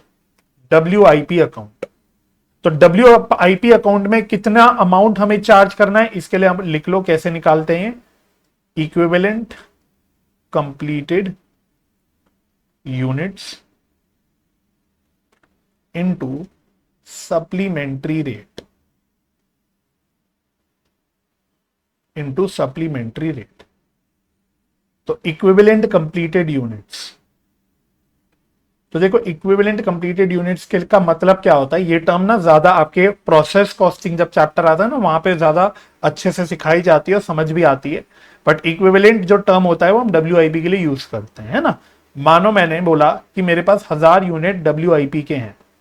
WIP का मतलब तो आई होप हमें पता ही है कि इट मीन्स कि वो स्टॉक जो पूरी तरह से बन के तैयार नहीं हुआ है, वो अभी बनने की प्रक्रिया में है, पूरी तरह से तैयार नहीं हुआ है।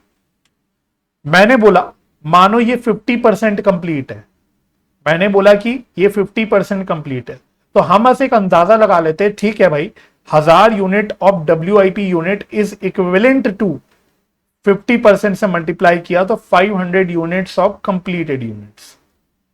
ये मैं अंदाजा लगा लेता हूं कि भाई मेरे पास 1000 यूनिट की जो WIP पड़ा है, क्योंकि ये फिनिश गुड्स तो है नहीं, अभी पूरा तैयार नहीं है, तो मैं इक्विवेलेंट देख लेता हूं, अंदाजा लगा लेता हूं कि ये 1000 unit is equivalent to 500 units of completed units. तो ये equal to 500 unit of finish good है, तो इसलिए मैं इक्विवेलेंट यूनिट यहां पे लेता हूं। तो हमें यहां पे लेना होता है equivalent completed units into supplementary rate. ठीक है, तो ये तो इंपॉर्टेंट नहीं है, तो बस समझाने के लिए लिखा था, तो ये सब हटा देता हूं। तो मेन क्या है, आपको इक्विवेलेंट यूनिट निकालना पड़ेगा। कैसे निकालना पड़ेगा कोई टेंशन नहीं, वो सब गिवन होगा। अगर WIP की कहानी होगी क्वेश्चन में तो वो आपको अंदाजा भी बताएगा कि भाई ये कितना कंप्लीट है, वो आपको बता देगा कि 60% कंप्लीट है, 70% कंप्लीट है, तो आपको अकॉर्डिंगली बस 60-70% जो भी गिवन होगा वो लेके अपनी कैलकुलेशन करनी होगी।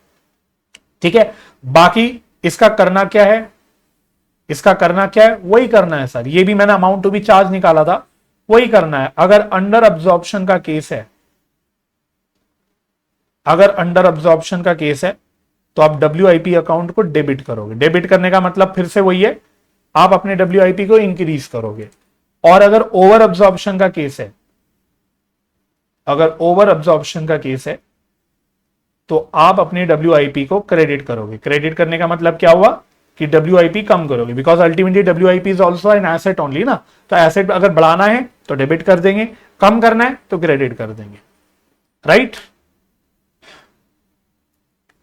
उसके बाद तो यहां पे भी एक काम करो, स्टार डाल के लिख ही लो, इक्विवेलेंट कंप्लीटेड यूनिट्स कैसे निकालना है सब कुछ लिख लो, is equal to WIP units into percentage completed, और ये गिवन होगा। अगर WIP की कहानी होगी तो this will be given in question. आपको नहीं दिमाग मारना, वो क्वेश्चन वाला बता देगा, आपको बस ये मल्टीप्लाई करके बस इक्विवेलेंट यूनिट्स निकालने पड़ेंगे। ठीक है जी, ये हो गया सेकंड पॉइंट। और लास्ट था हमारा तीसरा था, हालांकि मैंने अलग ऑर्डर में थोड़ा सा करा काम, लेकिन यही 3 अकाउंट थे। हमने लास्ट बोला था कॉस्ट ऑफ सेल्स अकाउंट, तो वही है amount to be charged, amount to be charged units sold into supplementary rate, supplementary rate. और यहां पे भी सेम कहानी, सेम कहानी। अगर अंडर अब्जॉर्प्शन है तो क्या करोगे, अगर अंडर अब्जॉर्प्शन है तो आप अपनी कॉस्ट ऑफ सेल्स, क्योंकि कॉस्ट है ना, कॉस्ट भी बढ़ानी है, तो कॉस्ट ऑफ सेल्स बढ़ाने के लिए इसको भी डेबिट करोगे, राइट। तो हम इसको डेबिट कर देंगे, दैट मींस हमें कॉस्ट ऑफ सेल्स इंक्रीज करनी है। और वहीं अगर ओवर अब्जॉर्प्शन का केस है तो, ओवर अब्जॉर्प्शन का केस है तो कॉस्ट ऑफ सेल्स अकाउंट को क्रेडिट कर देंगे। रीजन वही है क्योंकि आपको कॉस्ट ऑफ सेल्स कम करनी है, because cost of sales is nothing but expense. आप मान लो कि एक सारे एक्सपेंसेस का टोटल है, तो एक्सपेंस बढ़ाने के लिए एक्सपेंस को क्या करते हो, डेबिट करते हो, कम करने के लिए एक्सपेंस को क्या करते हो, क्रेडिट करते हो। तो बस वही फंडा है कि अगर आपको कॉस्ट ऑफ सेल्स बढ़ानी है तो डेबिट कर दोगे, कम करनी है तो क्रेडिट कर दोगे, एज सिंपल एज दैट। चलो तो पहले यहां तक लिख लो, लंबी सांस ले लो, एक बार अच्छे से पानी वानी पीना है पी लो, थोड़ा सा अगर मुंह में ठंडे पानी की छींटे मारनी है तो मार लो, और बताओ अब क्या क्वेश्चन में इन सारी बातों को अप्लाई करने को ले तैयार हो। अभी आपको आई नो लगा होगा कि पता नहीं कितनी बड़ी कथा हो गई, क्या क्या सीख लिया। अब क्वेश्चन दिखाऊंगा अभी मैं आपको एक दो, आपको मजाक लगेगा, आपको लगेगा सर लग तो रहा था जैसे पता नहीं कौन सी दुनिया की फिजिक्स पढ़ रहे हैं, पता नहीं क्या क्या लिखवा दिया आपने, इतनी आपने 1 घंटा लगा के इतनी चीजें बता दी, ऑलमोस्ट 1 घंटा हो गया हमारी क्लास को, और जब क्वेश्चन में यही सारी बातों को अप्लाई करना होगा, जितनी बातें अपनी सीखी, तो आप सोचोगे सर कितना आसान था ये, सर हमें तो लगा था पता नहीं कितना डिफिकल्ट टॉपिक है ये, आज तक का सबसे डिफिकल्ट टॉपिक है, लेकिन ये तो बहुत आसान टॉपिक निकला, है ना। तो इस उम्मीद के साथ और इस पॉजिटिविटी के साथ आप फटाफट से अपनी बुक खोल लो, क्वेश्चन नंबर 7। तो एकदम पीछे आना पड़ेगा मेरे को, क्वेश्चन नंबर 7 पे आ जाओ।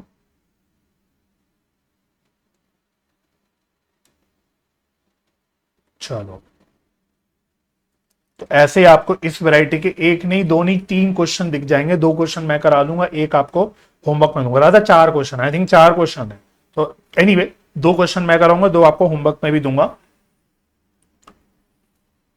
तो आज आपको थोड़ा सा होमवर्क भी मिलेगा करने को। क्वेश्चन नंबर 7 पे आ जाओ।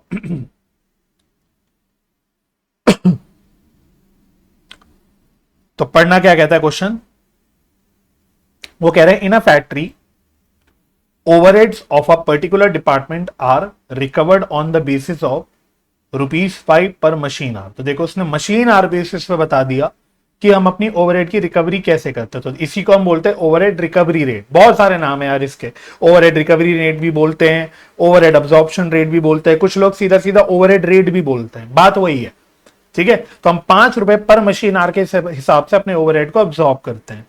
The total expenses incurred and actual machine hours for the department for the month of अगस्त। तो पीरियड आइडेंटिफाई कर लो भाई, हमेशा कहानी पूरे साल की नहीं हो सकती, यहां पे कहानी सिर्फ अगस्त महीने की चल रही है। तो कह रहा है अगस्त महीने में हमारे एक्चुअली में टोटल कितने एक्सपेंसेस इनकर हुए और एक्चुअली में कितनी मशीन आवर मेरी निकल के आई, वो बता दिया उसने 80,000 और 10,000 घंटे। तो एक्चुअल खर्चे 80,000 के हुए और 10,000 घंटे मेरी मशीनें चली अगस्त के महीने में। ऑफ द अमाउंट ऑफ 80,000, इस 80,000 में से 15,000 became payable due to an award of the labour court. हो उसने बोला यार ये 80,000 के खर्चे में से 15,000 का जो खर्चा है वो तो बिकॉज ऑफ एक अवार्ड है ऑफ लेबर कोर्ट। अवार्ड मतलब आप मान लो कोर्ट ने कुछ हमें कंपनसेशन देने के लिए बोला होगा, सिंपली स्पीकिंग ये वही बात होगी, इट्स लाइक आप समझ लो मेरे लिए काइंड ऑफ पेनल्टी हो गई। मैं कोई कोर्ट केस में था, अपने वर्कर्स के साथ लड़ रहा था, लेबर यूनियन के साथ लड़ रहा था, जो भी है, और लेबर कोर्ट ने मेरे खिलाफ डिसीजन दे दिया, ऑर्डर पास कर दिया, जिसके तहत मुझे 15,000 का कुछ कंपनसेशन मानो देना पड़ गया टू द वर्कर्स। कंपनसेशन बोल लो, आप इसको सेटलमेंट भी बोल सकते हो, कुछ भी बोल लो। मेन बात क्या है मेरे कॉन्सेप्ट से जो मेरे को लिंक करनी है वो ये है कि ये जो खर्चा हुआ 15,000 का, ये कोई प्रोडक्शन करने के लिए नहीं हुआ, ये एक अबनॉर्मल नेचर का खर्चा है। ये कोई मैंने प्रोडक्शन करने के लिए नहीं किया कि मैं कोई मैन्युफैक्चरिंग कर रहा था, वो मैन्युफैक्चरिंग करने के लिए मैंने खर्चा नहीं करा, एक अदर अब नॉर्मल खर्चा है। इसी तरह से and ₹5,000 was in respect of expenses of the previous year booked in the current month August में। कह रहे कि इसमें से 5,000 का खर्चा तो कोई पुरानी पीरियड का है जो मैंने इस महीने में बुक कर दिया अपने अकाउंट्स में। तो मैंने आपको क्या नोट लिखवाया था, बिल्कुल ये पॉइंट आपके नोट से लिंक हो गया। आपको उतना ही ओवरहेड लेना है जितना, दो बातें हैं जो करंट पीरियड से रिलेट करता है और दूसरी बात जो specifically related to production. Point clear हो गया। एनीवे आगे बढ़ते हैं। Actual production was 40,000 units. अगस्त के महीने की बात हो रही थी ना, तो 40,000 यूनिट्स की प्रोडक्शन हुई, ऑफ विच 30,000 यूनिट्स पर सोल्ड। तो 40,000 यूनिट्स की प्रोडक्शन हुई, उसमें से 30,000 यूनिट्स मेरे बिके। तो इसका मतलब मेरे पास closing stock of finish goods कितना होगा, 40,000 बनाए, 30,000 बिक गए, तो 10,000 यूनिट का मेरा क्लोजिंग स्टॉक होगा। ठीक है जी। On analysing the reasons it was found that 60% of the under absorbed overhead was due to defective planning. तो कह रहे जितना भी अंडर अब्जॉर्ब, उसने खुद ही बता दिया अंडर अब्जॉर्ब ओवरहेड होगा, तो अंडर अब्जॉर्ब ओवरहेड जो भी निकल के आएगा वो हमें निकालना पड़ेगा, लेकिन उसका 60% जो हुआ है वो मानो ड्यू टू डिफेक्टिव प्लानिंग हुआ।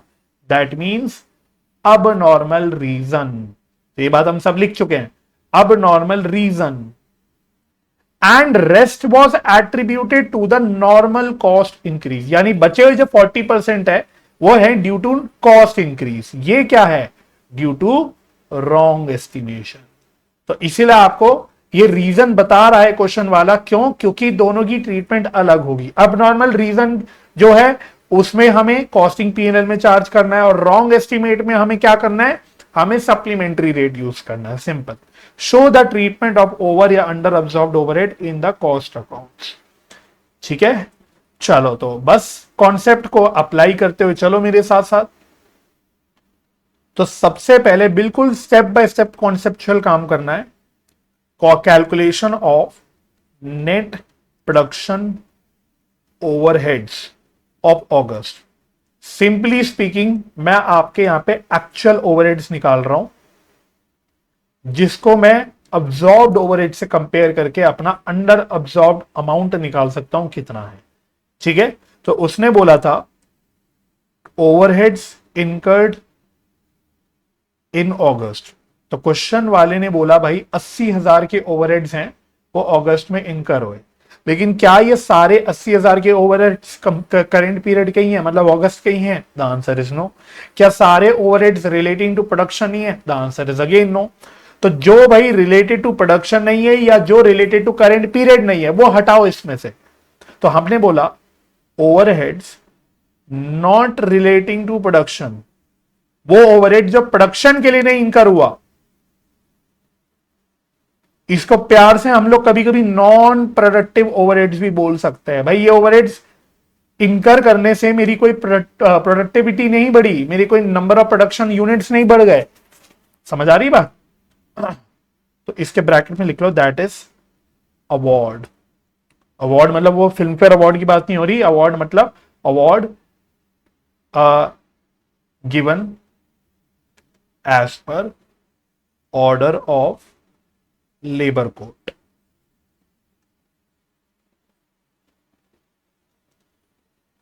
तो ये उसने बोला था 15,000।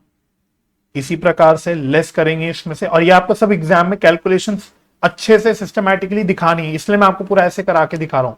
नहीं तो मैं सीधा 80 - 15 ऐसे ऐसे करके सीधा एक लाइन में लिख सकता था, बट मैंने आपको पहले ही बोला है कॉस्ट अकाउंटिंग में कोई लीगल कोई स्टैट्यूटरी फॉर्मेट तो होते नहीं है किसी भी चीज के, आपको सिर्फ प्रेजेंटेशन करनी है इस सब्जेक्ट के अंदर। तो जितनी अच्छी प्रेजेंटेशन रखोगे उतना आपके लिए अच्छा रहेगा। Overhead booked in August but relating to previous year, भैया इस पीरियड का थोड़ी ना है, तो हटाओ इसको भी। ये करंट पीरियड की प्रोडक्शन के लिए थोड़ी ना हुआ इनका 5,000, ये तो पुराना था जो मैंने अभी डाला, भूल गया हूं पहले डालना तो अब डाल दिया। तो एक्चुअल मेरे नेट प्रोडक्टिव ओवरहेड्स कितने निकल के आ गए, कुछ भी नाम दे दो यार। अगेन जैसे कि मैंने बोला ये कोई लॉ तो हम पढ़ नहीं रहे ना कुछ भी। तो नेट प्रोडक्टिव ओवरहेड्स ऑफ अगस्त कितना निकल के आ गया? 60,000। तो ये मेरे एक्चुअल ओवरहेड्स होंगे जिसको मैं कंपेयर करूंगा with the absorbed overheads. Point clear हो गया? तो पहली ये मेरी कैलकुलेशन क्लियर हो गई। सेकंड कैलकुलेशन में आओ, calculation of under absorbed overheads. Under absorbed overheads and it's treatment. Sir आपको कैसे पता अंडर अब्सॉर्ब्ड है? भाई क्वेश्चन ने खुद ही बता दिया, क्वेश्चन ने खुद ही लिख दिया, तो मुझे पता है भाई अंडर अब्सॉर्ब्ड ही आना चाहिए, वो मेरा वैलिडेट भी हो जाएगा जब मैं कैलकुलेशन करूंगा। तो सीधी बात है, फिर से लिखो इसमें, इसमें लिखना एक्चुअल नेट प्रोडक्टिव ओवरहेड्स। तो हमने ऊपर निकाला था 60,000 लेस ओवरहेड्स अब्सॉर्ब्ड इन अगस्त, ये भी ऑफ अगस्त था। तो सीधी बात है भाई, देखना क्वेश्चन में आता हूं एक बार। क्वेश्चन वाले ने बोला था, एक बार आओ, हमने ओवरहेड जो रिकवर करना है, ऑब्जॉर्व करना है, वो करना है at the rate of 5 rupees पर मशीन आवर, और during the month of August मेरे मशीन आवर्स कितने हैं 10,000। तो इसका मतलब 5 रुपए के हिसाब से 10,000 मशीन आवर्स में मैंने कितने ओवरहेड्स रिकवर कर लिए होंगे? द आंसर इज 50,000 के। तो देखो ये वैलिडेट भी हो गया कि 60,000 के एक्चुअल ओवरहेड्स थे, अब्जॉर्ब मैंने 85 करे, तो इसका मतलब मेरा अंडर अब्जॉर्ब्ड ओवरहेड कितना आ गया? अंडर अब्जॉर्ब ओवरहेड, तो सर ये आ गया 10,000 रुपीज का, ये आ गया 10,000 रुपीज का। अच्छा, क्या बात यहीं तक खत्म हो गई? नहीं भाई, बात यहां तक तो नहीं खत्म हुई। ये तो मैंने अमाउंट निकाला, अब इसकी ट्रीटमेंट कैसे करनी है, इसकी ट्रीटमेंट क्या करनी है, उसके लिए आपको रीजन एनालाइज करना पड़ेगा। भाई ये अंडर अब्जॉर्ब्ड ओवरहेड आया क्यों? तो ये क्वेश्चन वाले ने एनालिसिस करके दे रखी है। उसने बोला जो 60% अमाउंट है, दैट इज 10,000 का 60% यानी 6,000 रुपए, वो है due to defective planning, due to defective planning. Defective planning लिखने का मतलब क्या है? That is abnormal reasons.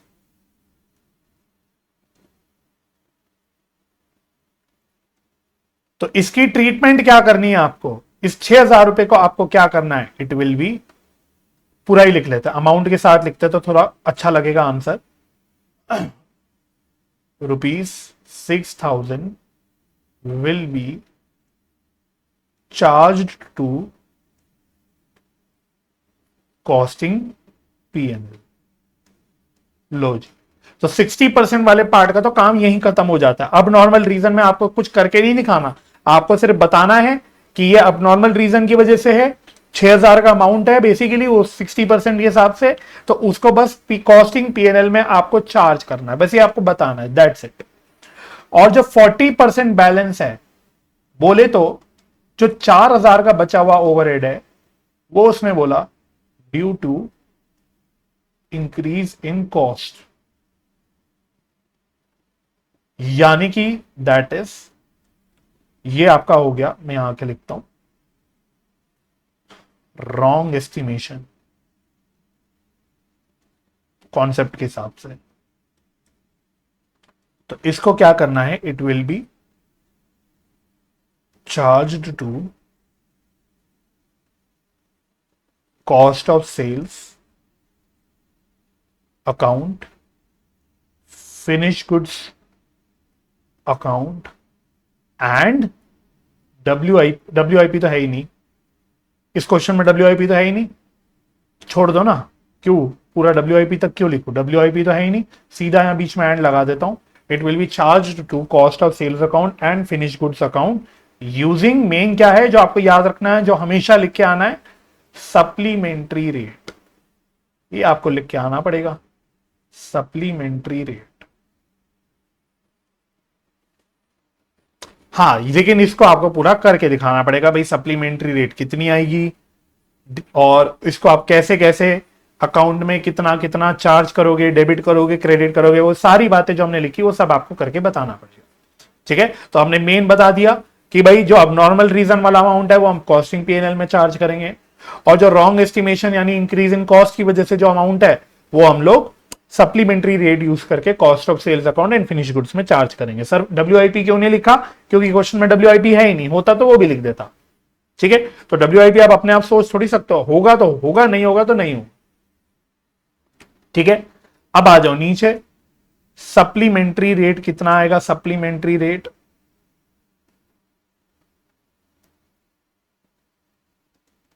तो फटाफट से फॉर्मूले में लिखते हुए चलो, मतलब देखते हुए चलो, फॉर्मूले में कहां गया? ऊपर था यहां पे। तो हमने बोला था ये रहा, अंडर या ओवर अब्सॉर्ब ओवरहेड का amount divided by number of units, divided by number of units. तो कितना अमाउंट है डिवाइडेड बाय कितने यूनिट्स है? तो भाई अमाउंट कितना है? सर अमाउंट 10,000 है। सर अमाउंट 10,000 है, ये रहा 10,000। नहीं भाई, हम तो सिर्फ किसकी ट्रीटमेंट कर रहे हैं? हम तो सिर्फ ये 4,000 की ट्रीटमेंट कर रहे हैं, 6,000 की थोड़ी ना कर रहे हैं। 6,000 तो हम सीधा सीधा बाद में कॉस्टिंग पीएनएल में डाल देंगे। हमें अभी फिलहाल कितनी की ट्रीटमेंट करनी है, 4,000 की ट्रीटमेंट करनी है। तो ये नहीं जल्दबाजी में, बिल्कुल हड़बड़ी में, नहीं नहीं सर 10,000 अमाउंट है तो वही है, नहीं भाई, जिसकी ट्रीटमेंट करनी है, आपको ट्रीटमेंट कितने अमाउंट की करनी है, आपको 4,000 रुपए की ट्रीटमेंट करनी है, वो लोगे आप। Divided by number of units उसने बताए थे मेरे ख्याल से, वो बताएगा ही, उसके बिना आप काम कैसे करोगे। तो उसने बताया था ये रहा 40,000 यूनिट, 40,000 यूनिट। तो दैट मीन्स मेरा सप्लीमेंट्री रेट कितना आ गया, 0.1 रुपीज पर यूनिट। ठीक है, तो यहां ध्यान रखना भाई, जल्दबाजी में गलती नहीं करनी। यहां हमें 4,000 लेना है, ना कि 10,000। क्यों? क्योंकि हमें 4,000 की ही ट्रीटमेंट करनी है, हमें 4,000 की ही ट्रीटमेंट करनी है, 6,000 की नहीं करनी। 6,000 तो कॉस्टिंग पीएनएल में जा रहा है। ठीक है जी, बस अब आप इसको क्या करोगे, आप इसको ट्रीट करोगे, बस ट्रीट कर लो। तो यहां लिखोगे अमाउंट, पहले आप चाहे कुछ भी लिख लो, आप फिनिश गुड्स अकाउंट लिख लो, आप कॉस्ट ऑफ सेल्स लिख लो। तो अमाउंट टू बी चार्ज्ड, थोड़ी सी एक लाइन एक वर्ड की जगह छोड़ के लिखना, to cost of sales account, cost of sales account. तो मुझे बताओ यहां क्या लिखूं, डेबिटेड की क्रेडिटेड? पहले तो मुझे इतना बता दो, अमाउंट तो निकल ही जाएगा, डेबिट करेंगे कि क्रेडिट करेंगे, सीधा मुझे बता दो। डेबिट करना है कि क्रेडिट करना है? वेरी गुड, डेबिट करना है, राइट। ठीक है, क्योंकि अंडर अब्सॉर्ब्ड ओवरहेड तो हमें डेबिट करना है। ठीक है, तो बेटर है कि आप ये लिख के आना कि हमें यहां डेबिट करना है। और कितना करना है उसके लिए क्या लिखा था, नंबर ऑफ यूनिट्स सोल्ड, कितने यूनिट्स बेचे हमने, क्वेश्चन ने बोला था 30,000 यूनिट्स बेचे, इनटू सप्लीमेंट्री रेट जो कि हमने निकाल दिया 0.1। इसी प्रकार से अमाउंट टू बी चार्ज्ड, यानी यहां पे भी वही है डेबिटेड, यहां पे भी वही है debited, to stock of finish goods account, to stock of finished goods account.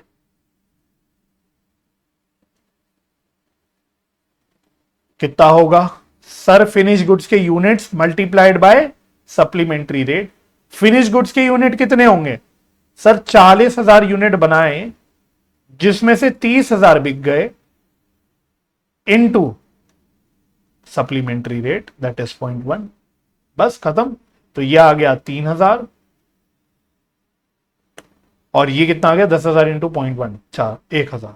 तो देख लो टोटल आ गया ना 4,000, यही निकाला था उन्होंने 4,000 का। तो बेसिकली 4,000 की ट्रीटमेंट क्या हुई, 4,000 तो टोटल हो गया जितना हमें एडजस्ट करना है। 4,000 में से 3,000 हम लोग कॉस्ट ऑफ सेल्स में डाल देंगे और 1,000 रुपए हम कहां डाल देंगे, stock of finish goods account में डाल देंगे। बस इस तरह से आपको काम करना होता। मुझे बताओ समझ आ गई मेरी बात?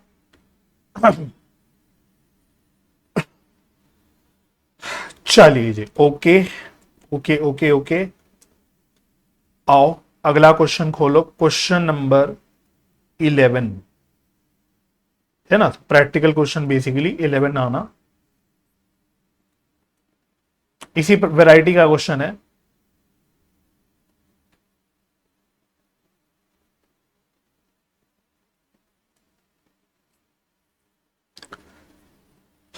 कहता है ABC Limited manufactures a single product and absorbs the production overheads at a predetermined rate of ₹10 per machine hour। तो फिर से वही मशीन आवर बेसिस पे हम लोग अब्सॉर्ब करते हैं ओवरहेड को, 10 रुपए पर machine our. At the end of current financial year, it has been found that actual production overheads incurred were 6 lakh. तो देखो अब इस क्वेश्चन में हमारा पूरा साल की कहानी चल रही है, तो मेरा पीरियड पूरे साल का चल रहा है। तो करंट फाइनेंशियल ईयर में एक्चुअल ओवरहेड्स 6 लाख के थे, which includes 45,000 on account of return of obsolete stores। तो कह रहे इस 6 लाख में से मैंने 45,000 का कुछ ऑब्सोलीट मेरा स्टॉक वॉक का आइटम था, स्टोर था बेसिकली, स्टोर का आइटम, वो राइट ऑफ करा है, वो मैंने लिया है। भाई अब ये अब नॉर्मल आइटम है, अब भाई मैंने अपने स्टोर्स की वैल्यू कम कर दी किताबों में, इससे कोई मेरी प्रोडक्शन एक्टिविटी पे थोड़ी ना कोई कंट्रीब्यूशन हुआ, तो क्या ये प्रोडक्शन से रिलेटेड है? नहीं भाई, ये तो एक अबनॉर्मल आइटम हो गया। And 30,000 rupees being the wages for strike period under an award. वो कह रहे हैं कि भाई इसमें से 30,000 के कुछ वेजेस थे।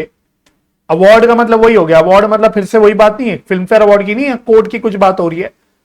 तो कहानी कुछ ऐसी हुई होगी कि भाई कुछ पीरियड के दौरान मेरे वर्कर स्ट्राइक पे रहे होंगे, इस वजह से हमारी कोर्ट कचहरी में लड़ाई शुरू हो गई होगी, कोर्ट में मैं केस हार गया हूं, वर्कर्स जीत गए होंगे, जिसके तहत मुझे 30,000 रुपए का उनको अवार्ड देना पड़ा होगा कि भाई तुम 30,000 रुपए जिस दौरान स्ट्राइक पे थे, तुम काम नहीं करा तो तुम्हें कोई वेजेस नहीं मिली। तो 30,000 कोर्ट ने बोला भाई वर्कर्स जेन्युइनली परेशान थे, जेन्युइनली हर्ट थे, जेन्युइन परेशानी में थे, जिसकी वजह से वो स्ट्राइक पे थे, तो आप इनको 30,000 रुपए की वेजेस दोगे, आप इनकी वेजेस नहीं काटोगे। तो भाई अब ये जो 30,000 की वेजेस दी बेसिकली अवार्ड के तहत, क्या ये प्रोडक्शन एक्टिविटी से रिलेटेड है? नहीं भाई, नहीं भाई, जिस दौरान की वेजेस पे कर रहे हैं उस दौरान कोई काम थोड़ी ना हुआ, उस दौरान तो स्ट्राइक पे बैठे थे। तो मतलब 6 लाख में से 45 और 30,000 ये अमाउंट क्या रिलेटेड टू प्रोडक्शन है? नहीं। तो अब आपको समझ आ गया, आपको इनको माइनस करना पड़ेगा। आगे कहता है production and sales data for the current year is as follows. तो कह रहे हैं finish goods 20,000 unit, WIP 8,000 unit, और WIP बोलते ही उसने क्या बता दिया? 50% कंप्लीटेड इन ऑल रिस्पेक्ट्स, मतलब ये 50% कंप्लीटेड है। तो 8,000 यूनिट तो WIP के है, लेकिन आपको इसके इक्विवेलेंट कंप्लीटेड यूनिट्स लेने होंगे, दैट इज 4,000 यूनिट्स अपनी कैलकुलेशन करने के लिए। और सेल्स उसने बता दिया 18,000 यूनिट। ऑब्वियसली भाई फिनिश गुड्स की सेल होगी, WIP की थोड़ी हो जाएगी, तो 18,000 यूनिट हमने बेचे, तो मतलब उसने सब बता दिया। उसने फिनिश गुड्स के यूनिट बता दिए, उसने नंबर ऑफ यूनिट सोल्ड के बता दिए, उसने WIP की यूनिट्स बता दिया, और ये भी बता दिया वो डिग्री ऑफ उसका कंप्लीशन कितना है। ठीक है, वो कह रहा है actual machine hours during the period were 48,000। तो पूरे साल में एक्चुअल मशीन आवर्स है 48,000 के, तो इसको यूज करके आप अब्सॉर्ब्ड ओवरहेड निकाल लोगे कि कितने ओवरहेड अब्सॉर्ब हुए होंगे। It has been found that, फिर से देखो काम की जानकारी, 1/3 of under absorption of production, यहां फिर से उसने बता दिया अंडर अब्सॉर्प्शन है, of production overhead was due to lack of production planning. तो फिर से वही गलत प्रोडक्शन प्लानिंग, यानी अब नॉर्मल रीजन,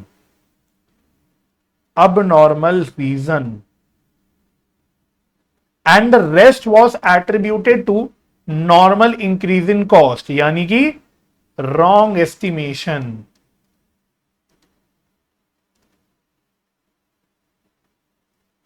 ठीक है जी, वो कहता है कैलकुलेट करो the amount of under absorption of production overheads during the current year and show the accounting treatment of under absorption of production overheads. तो मतलब क्वेश्चन वही है, आपको अंडर अब्सॉर्ब्ड अमाउंट निकालना है और फिर आपको उसकी ट्रीटमेंट भी बतानी कि ट्रीटमेंट क्या होगी।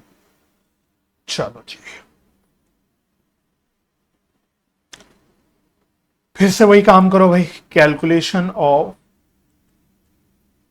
Net production overheads. बिल्कुल स्टेप वही है भाई, काम डिट्टो सेम वही करना है, इसलिए मैं थोड़ा फास्ट करूंगा। ओवरहेड्स इनकर्ड, 6 लाख रुपए के ओवरहेड्स इनकर करे, less obsolete stores return of, less award for strike period. ठीक है, क्यों? क्योंकि ये जो खर्चे हैं, क्योंकि ये रिलेटेड टू प्रोडक्शन नहीं है, तो 45 ये कम हो गए, 30 ये कम हो गए, तो ये आपके नेट प्रोडक्टिव ओवरहेड्स निकल के आ गए 5,25,000। नेट प्रोडक्टिव ओवरहेड्स पहले ये निकाल लिया, फिर कैलकुलेशन, ये तो calculation of under absorbed overheads. अब क्या है, आपको क्वेश्चन जैसे जैसे पूछ रहा है वैसे वैसे काम करना पड़ेगा। पिछले क्वेश्चन में तो उसने एक सिंगल क्वेश्चन में सब पूछ लिया था, तो हमने पूरे लाइन से काम कर लिया था। अब इस क्वेश्चन में देखोगे तो आपको प्रेजेंटेशन पे भी तो ध्यान देना है ना, उसने 1 और 2 पार्ट करके बोला है। तो अभी तो हम पार्ट 1 का सोल्यूशन कर रहे हैं, तो आपने जहां क्वेश्चन स्टार्ट करा वहां लिख देना है अभी हम पार्ट 1 का सोल्यूशन कर रहे हैं। तो अब मैं क्या करूंगा, इस पार्ट में सिर्फ कैलकुलेशन तक का काम करूंगा, ट्रीटमेंट की बात मैं करूंगा नेक्स्ट पार्ट में। ठीक है, तो बस ये भी कर लो। एक्चुअल ओवरहेड्स सीधा लिख सकते हो आप, एक्चुअल ओवरहेड्स ये है 5,25,000 लेस, किससे कंपेयर करते हैं हम लोग, अब्सॉर्ब्ड ओवरहेड्स। तो कितने ओवरहेड्स अब्सॉर्ब हुए होंगे, तो क्वेश्चन ने बताया था एक्चुअल मशीन आवर्स मेरे हैं 48,000 की, और रेट मेरा क्या था रिकवरी का, वो था 10 रुपए पर आवर। 48,000 इंटू 10, तो ₹48,000, सॉरी रुपीज कह दिया, सॉरी नॉट रुपीज, 48,000 आवर्स है, 48,000 आवर्स इंटू ₹10, तो ये हो गया 4,80,000। तो ये मेरे निकल के आ गए अंडर अब्सॉर्ब ओवरहेड्स। तो कितना आ रहा है ये 45। लो जी, तो पार्ट 1 में इसमें इतना ही पूछा था कि अंडर अब्सॉर्ब ओवरहेड निकालो कितना है, वो मैंने यहां पे निकाल लिया, राइट। पार्ट 2 में क्या बोला था उसने, ट्रीटमेंट बताओ। तो पार्ट 2 मेरा यहां से स्टार्ट होगा, treatment of under absorb overheads, treatment of under absorb overheads. तो इसमें ऐसे लिख लो, ड्यू टू पुअर प्लानिंग,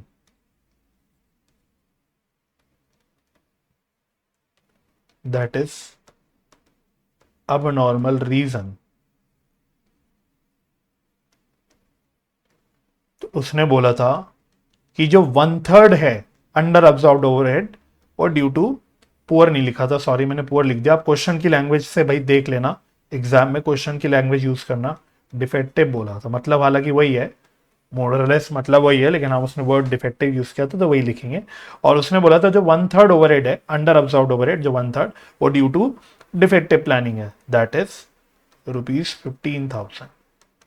इसमें आप क्या लिखोगे, कुछ नहीं, आप सीधा लिख दोगे it will be charged to costing P&L।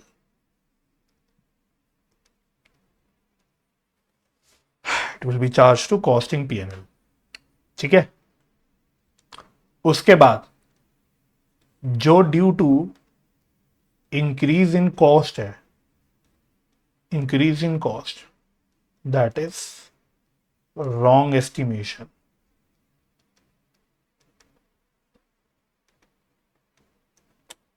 ये कितना है, बैलेंस बाई 2/3, बैलेंस 2/3, तो 45,000 इंटू 2/3, दैट इज 30,000। इसको आप बोलोगे it will B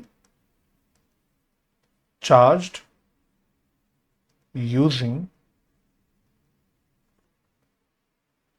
it will be charged using supplementary rate, supplementary। क्या भाई, एक सेकेंड,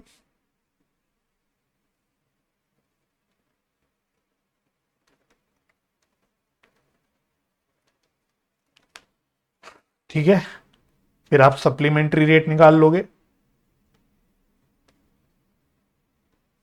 चाहो तो एग्जाम में फॉर्मूला भी लिख लेना, amount of under absorb overheads to be charged divided bye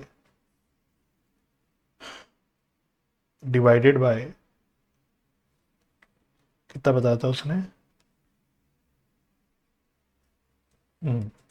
ठीक है, WIP भी था ना, W divided by finish goods units plus plus equivalent completed units.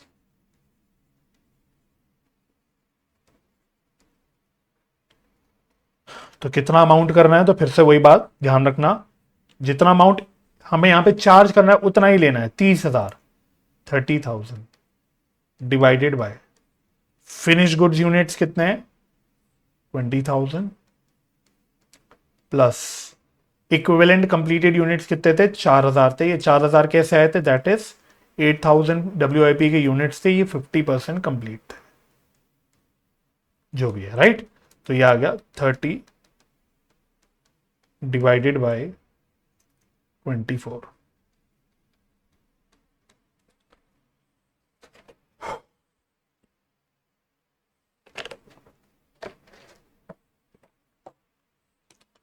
ठीक है, तो बात समझ में आ गई। तो कॉन्सेप्ट में देखते रहना भाई, कॉन्सेप्ट में बातें लिख ली थी हमने सारी। यहां लिखा था हमने नंबर ऑफ यूनिट्स में क्या लिखना है, यूनिट्स प्रोड्यूस लिखना था, सॉरी मैंने फिनिश गुड्स लिख दिया, units produce plus equivalent units. तो फॉर्मूला थोड़ा ठीक कर लेना।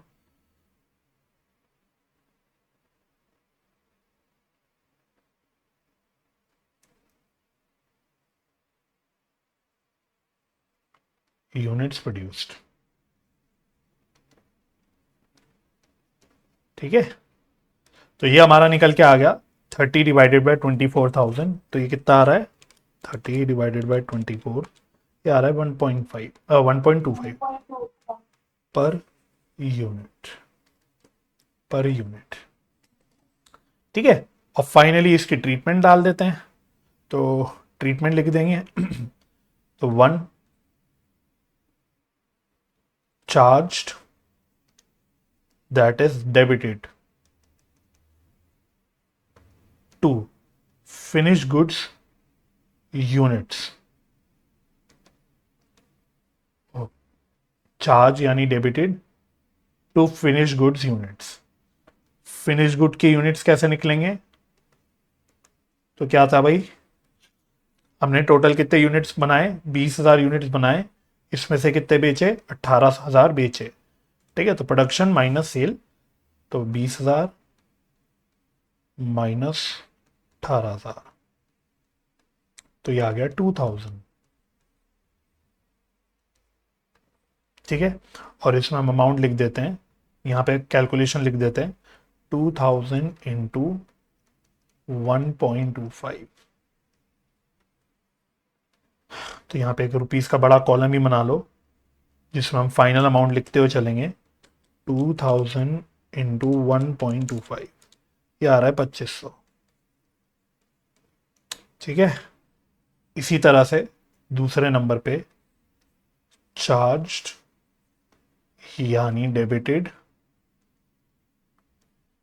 To WIP units,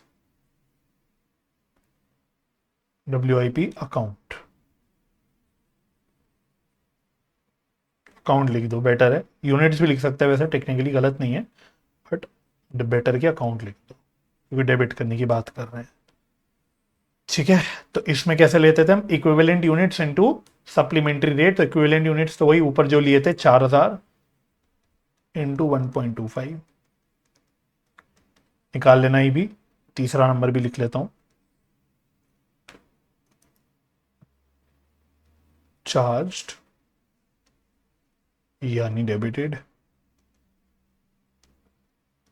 to cost of sales account.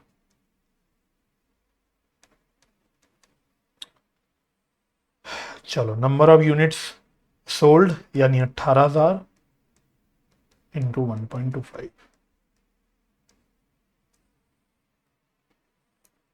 चलिए तो ये आ गया 5,000, ये आ गया 22,500, है ना, 25 और 5 टोटल आ गया 30। इतना ही अंडर अब्जॉर्ब्ड ओवरहेड था जो हमें ट्रीट करना था यहाँ पे 30,000 का।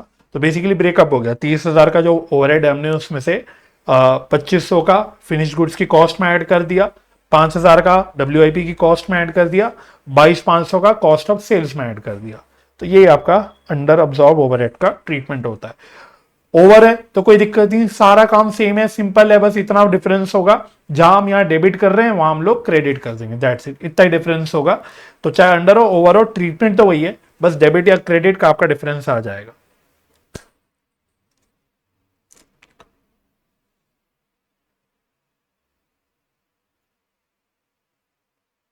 बताओ, डन? Yes sir. चलो आगे चलते हैं।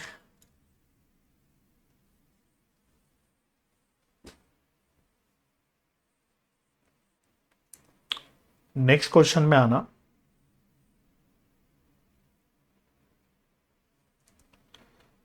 Practical question 10।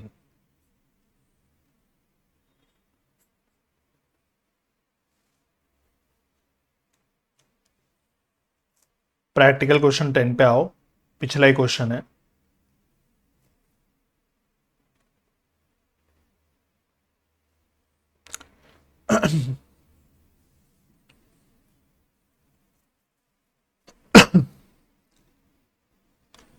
तो अगेन ये डील तो उसी कॉन्सेप्ट से कर रहा है, थोड़ा बहुत अलग वैरायटी का क्वेश्चन है, तो एक बार पढ़ लो क्या कहता है, थोड़ा अलग स्टाइल का क्वेश्चन है, तो इंपॉर्टेंट भी मार्क करना इसको।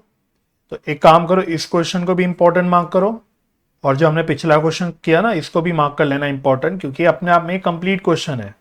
क्वेश्चन नंबर 11 जो अभी हमने किया है अपने आप में कंप्लीट क्वेश्चन था, इन द सेंस कि इसमें मोरलेस सब कुछ था, फिनिश गुड्स भी था, WIP भी था, और कॉस्ट ऑफ सेल्स तो खैर था ही, साथ ही में इसमें ओवरहेड्स की कैलकुलेशन वाला पार्ट था, सब कुछ ही करना था, सप्लीमेंट्री रेट भी निकालना था, सब कुछ करना था। तो एक अपने आप में आप कह सकते हो रिवीजन करने के लिए एक बढ़िया क्वेश्चन होता है, ठीक है। तो एक क्वेश्चन बस ये रिवाइज करोगे तो आपका पूरा कॉन्सेप्ट रिवाइज हो जाएगा, और इस क्वेश्चन को भी इंपॉर्टेंट मार्क करो। Basically her variety of question अपने आप में इंपॉर्टेंट हो जाते हैं, क्योंकि इस सब्जेक्ट में ज्यादा वैरायटी ऑफ क्वेश्चन बनते नहीं है। तो क्या कहता है ये, कह रहा है a light engineering factory fabricates machine parts for customers. The factory commenced fabrication of 12 number machine parts as per customer specification. The expenditure incurred on the job for the week ending, मतलब एक हफ्ते की बात हो रही है, एक हफ्ते की बात हो रही है, for the week ending 21st August was as follows. एक सेकंड दो यार, ये थोड़ा सा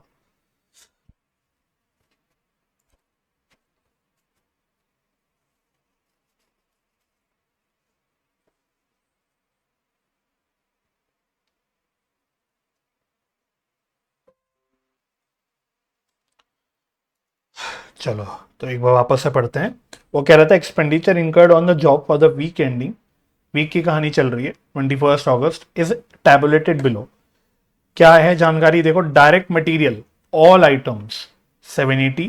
तो ध्यान रखना ये पर्टिकुलर एक जॉब की बात हो रही है, ज्यादा मत ध्यान देना कि क्या है, बेसिकली एक जॉब है जिसमें हम किसी कस्टमर के मशीन पार्ट्स को क्या कर रहे हैं, फैब्रिकेट वगैरह कर रहे हैं, जो भी काम कर रहे हैं, एक पर्टिकुलर कोई जॉब है हमारा। आप ऐसा मान लो जॉब नंबर 12 होगा, जॉब नंबर 12 होगा, उसकी कहानी बता रहा है। वो कह रहा है डायरेक्ट मटेरियल है 780 का, डायरेक्ट लेबर है जिसमें 20 घंटे ऑफ लेबर आ रहे हैं एट 15 रुपीज पर आवर के हिसाब से, ये टोटल है 300। उसके बाद मशीन फैसिलिटीज, तो बेसिकली ये मशीन वाले ओवरहेड्स हो गए, ओवरहेड्स। तो मशीन वाले ओवरहेड्स की बात कर रहा है, जिसमें मशीन नंबर 1 है 4 घंटे काम हुआ eight the rate of 45 rupees, तो इतना अब्जॉर्ब हुआ। 6 घंटे काम हुआ eight the rate of 65 each, 390 रुपए का ओवरहेड अब्जॉर्ब हुआ। तो टोटल इस जॉब के अंदर इतना ओवरहेड अब्जॉर्ब हुआ। उसके बाद टोटल आ गया आपका ये 1650 यहां तक। फिर कुछ अदर ओवरहेड्स हैं जो हमने लेबर आवर के हिसाब से अब्जॉर्ब करे eight the rate of 8 rupees per hour on 20 manual labours. तो ऊपर देखो ना, लेबर आवर्स जो हमारे कितने थे, 20 आवर्स के थे, तो उसके हिसाब से हमने अब्जॉर्ब करे। तो मतलब बेसिकली दो तरह के ओवरहेड हो गए यहाँ पे, एक हम जो मशीन आर के बेसिस में कर रहे हैं, और एक हम जो लेबर आर के हिसाब से कर रहे हैं, राइट, वो 160 हो गया। तो टोटल कॉस्ट आपका 1810 रुपए निकल के आ गया। तो ये जॉब का कॉस्ट है। तो अलग वेराइटी बस इस क्वेश्चन में क्या हो गई, इस क्वेश्चन में हम पर्टिकुलर जॉब की बात कर रहे हैं। वो कह रहा है overhead rate of 8 rupees per hour, ये वाले ओवरहेड की बात कर रहा है, ये जो 8 रुपए पर आवर वाले ये वाले जो ओवरहेड्स हैं इसकी बात कर रहा है, is based on 3000 man hours per week. Similarly the machine hour rates are based on normal working hours of machine number 1 and 2 for 40 hours out of the 45 hours per week. तो ये तो देखो बेकार की बात है, out of the 45 hours. Basically क्या बता रहा है इस पैराग्राफ में, आपको ये बता रहा है कि रिकवरी रेट हमने कैसे निकाले, रिकवरी रेट ओवरहेड के जो हमने रिकवरी रेट हैं कैसे निकाले, ये बता रहा है. बेस हमने क्या लिया, हम ओवरहेड को डिवाइड करते हैं टोटल आवर्स से. तो उसने ये बताया है कि जो लेबर आवर वाला ओवरहेड है ये हमने निकालने के लिए बेस में 3000 लेबर आवर्स लिए, और जो मशीन आवर्स के ओवरहेड के रेट है ये दोनों भी जो हैं, ये वाला 45 वाला और ये वाला 65 वाला, इसमें दोनों मशीनों के लिए हमने 40 आवर्स बेस में लिया. आउट ऑफ 45 का कोई लेना देना नहीं, मतलब बेसिकली 40 आवर्स चलेगी मशीन, इसको इफेक्टिव प्रोडक्टिव आवर्स हमने मानते हुए 40 आवर्स के हिसाब से हमने रेट कैलकुलेट करा है. पॉइंट क्लियर हो रहा है? तो बस ये जानकारी बता रहा है आपको. फिर कह रहा है after the close of each week, हर हफ्ते के क्लोज पे the factory revise a supplementary rate for the recovery of full overhead expenses on the basis of actual hours worked during the week. तो वो कह रहे हैं कि भाई हमारी पॉलिसी है कि हर हफ्ते के एंड में हम सप्लीमेंट्री रेट कैलकुलेट करते हैं. तो याद आ गया सप्लीमेंट्री रेट क्या है, उसी की बात कर रहा है. सप्लीमेंट्री रेट कैलकुलेट करके जो भी है हम अपने जॉब पे जितना भी ओवरहेड कम ज्यादा हुआ होगा उसको हम अकॉर्डिंगली चार्ज कर लेते हैं. During the week ending 21 August the total labour hours worked was 2400 and machine number 1 and 2 had worked for 30 hours and 32.5 hours respectively. तो ये पता है आपको क्यों बता रहा है, ये वाली जो पार्ट की जानकारी दे रहा है वो आपको एक्चुअल अब्सॉर्ब्ड ओवरहेड्स के लिए बता रहा है कि भाई कितने अब्सॉर्ब करे हमने ओवरहेड्स. आप बोलोगे सर अब्सॉर्ब्ड ओवरहेड्स तो ऊपर भी तो आ रहे हैं जॉब पे, ये तो एक जॉब के आ रहे हैं. ऊपर जो उसने टेबल दिया वो एक कोई पर्टिकुलर जॉब की दी है. भाई हमारी पूरे हफ्ते में क्या एक ही जॉब होता है? नहीं भाई, हम तो बहुत सारे काम करते हैं. ये तो एक पर्टिकुलर किसी कस्टमर का जॉब है, हमें वो टोटल भी तो देखना पड़ेगा ना कि पूरे हफ्ते में हमारे टोटल कितने जॉब हुए, मतलब जितने भी जॉब हुए उसमें कितने घंटे काम हुए, अकॉर्डिंगली हम टोटल कितना ओवरहेड, टोटलिटी में देखना चाहते हैं कि हमने कितना ओवरहेड अब्सॉर्ब करा, और टोटलिटी में कितना ओवरहेड अब्सॉर्ब करना था, अकॉर्डिंगली हम अंडर या ओवर अब्सॉर्ब्ड ओवरहेड जो भी है वो निकाल के फिर उसकी सप्लीमेंट्री रेट निकाल के उसको यूज करके देखना चाहते हैं कि इस पर्टिकुलर जॉब में कितना कॉस्ट आना चाहिए. ठीक है, तो अभी धीरे धीरे आपको समझ आएगा. वो कह रहे हैं प्रिपेयर करो अ कॉस्ट शीट. यहां पे कॉस्ट शीट का मतलब वो नहीं है जो चैप्टर है, मतलब तो वही है, लेकिन वो कॉस्ट शीट वाला चैप्टर का कोई एप्लीकेशन नहीं है उसमें. आपको बेसिकली आपको कैलकुलेशन शीट दिखानी है, कैलकुलेशन ऑफ टोटल कॉस्ट. तो मैं आपको बताऊं, आधी से ज्यादा कॉस्ट शीट तो क्वेश्चन वाले ने बना रखी है. ये रही, क्वेश्चन वाले ने आधी से ज्यादा कॉस्ट शीट खुद ही बना रखी है. तो ये 1810 तक की कॉस्ट शीट तो क्वेश्चन वाली है. इसमें आपको सिर्फ एक एडिशनल काम करना है, वो है ओवरहेड का जो भी अंडर या ओवर अब्सॉर्ब्ड ओवरहेड है उसका रिकवरी कैसे करनी है यूजिंग सप्लीमेंट्री रेट. ये आपको एडिशनल काम करके नई कॉस्ट शीट पूरी बना के दिखानी है. तो यही कह रहा है प्रिपेयर करो cost sheet for the job of fabrication of 12 number machine parts duly levying the supplementary rates. तो 1810 तक तो क्वेश्चन नहीं करके दे दिया सब कुछ, मटेरियल लेबर ओवरहेड सब उसने जोड़ के दे दिया. आपको सिर्फ सप्लीमेंट्री रेट लगा के जो ओवर अंडर अब्सॉर्ब ओवरहेड का चक्कर है वो और कंसीडर करके फाइनल निकालना है कि कितना कॉस्ट आएगा. ये काम करना है, राइट. तो क्वेश्चन देखने में ऐसा लगता है जाने क्या क्या है, लेकिन आधा से ज्यादा काम तो क्वेश्चन ने कर रखा है. आपको तो बस मेनली सप्लीमेंट्री रेट निकालना है और उसको यूज करके उसको बस अपने इस पर्टिकुलर जॉब में चार्ज करना, इतना ही काम करना है आपको. पॉइंट समझ आ रही है? तो मेन जो इसमें काम है, जो मेन मेहनत है मेरे हिसाब से पूरे क्वेश्चन में, वो है सप्लीमेंट्री रेट की, कैलकुलेशन ऑफ सप्लीमेंट्री रेट. आओ तो करो मेरे साथ साथ कैलकुलेशन ऑफ सप्लीमेंट्री रेट्स. अब आई होप आपको याद होगा सप्लीमेंट्री रेट्स का मतलब क्या होता है. बेसिकली अंडर या ओवर अब्सॉर्ब्ड ओवरहेड जो भी है डिवाइडेड बाय जितने भी हमारे यहां पे यूनिट्स है, आवर्स है. अब प्रॉब्लम ये कि इस क्वेश्चन में हमें आवर्स लेना पड़ेगा, इस क्वेश्चन में हमें आवर्स लेना पड़ेगा. पिछले क्वेश्चन में हम यूनिट्स ले रहे थे, यहां हमें बस आवर्स के हिसाब से सप्लीमेंट्री रेट निकालना पड़ेगा. तो हम यहां लिख देते पर आवर्स, आवरली बेसिस पे निकालना पड़ेगा, बिकॉज यहां यूनिट्स वाला नहीं, यहां तो हम जॉब कर रहे हैं ना, यहां हम कुछ मैन्युफैक्चर नहीं कर रहे हैं, हम पर्टिकुलर जॉब की बात हो रही है, हम किसी का जॉब कर रहे हैं, तो इसलिए हमें आवर्स के हिसाब से यहां पे काम करना पड़ेगा. ठीक है, तो 1 लिखो। बेसिकली आपके दो तरह के ओवरहेड्स है, एक जो मशीन के हिसाब से चल रहे हैं, जो मशीन आर के हिसाब से चल रहे हैं, दूसरे जो है आपके वो है नॉर्मल लेबर आर के हिसाब से जो चल रहे हैं। अच्छा, मशीन आर के हिसाब से भी जो चल रहे हैं उसमें भी दो मशीन है, मशीन 1 एंड 2। तो एसेंशियली यहां पे 3 सप्लीमेंट्री रेट आपके निकलने चाहिए, आपके 3 सप्लीमेंट्री रेट निकलने चाहिए, एक मशीन 1 के, एक मशीन 2 का, और एक आपका जो लेबर आर वाला जो अदर ओवरहेड्स है उसका। ठीक है, चलो तो 1 लिखो, मशीन फैसिलिटीज, मशीन फैसिलिटीज,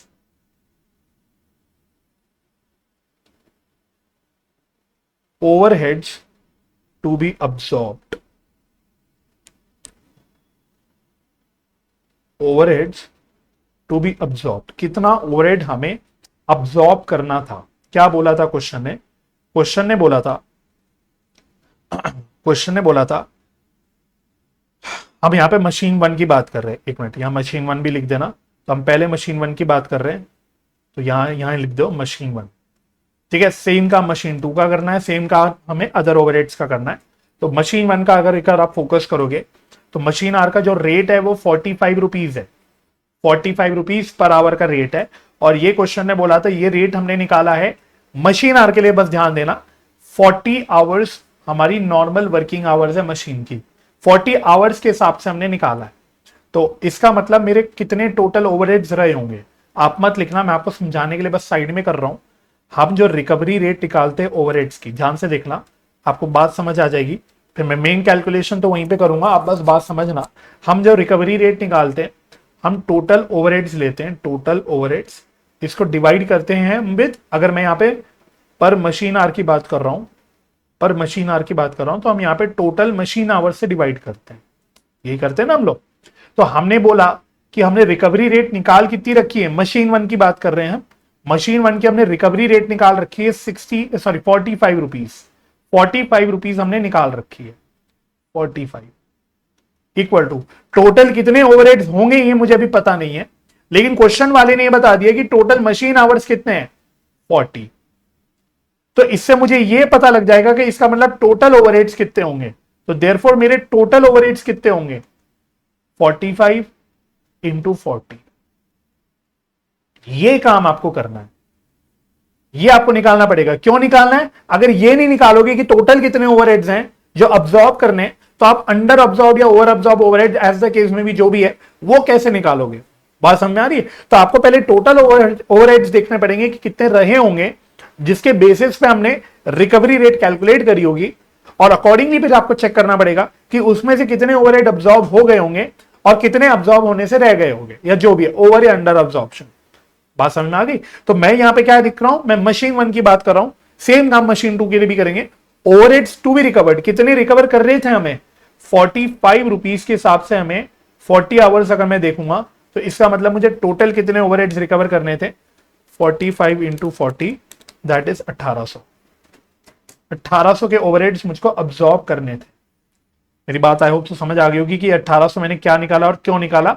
उसके लिए मैंने आपको यहां समझा दिया कि आपको रेट बता रखा है, आपको टोटल मशीन आवर बता रखे हैं, आपको ये नहीं बताया कि टोटल ओवरहेड्स कितने हैं।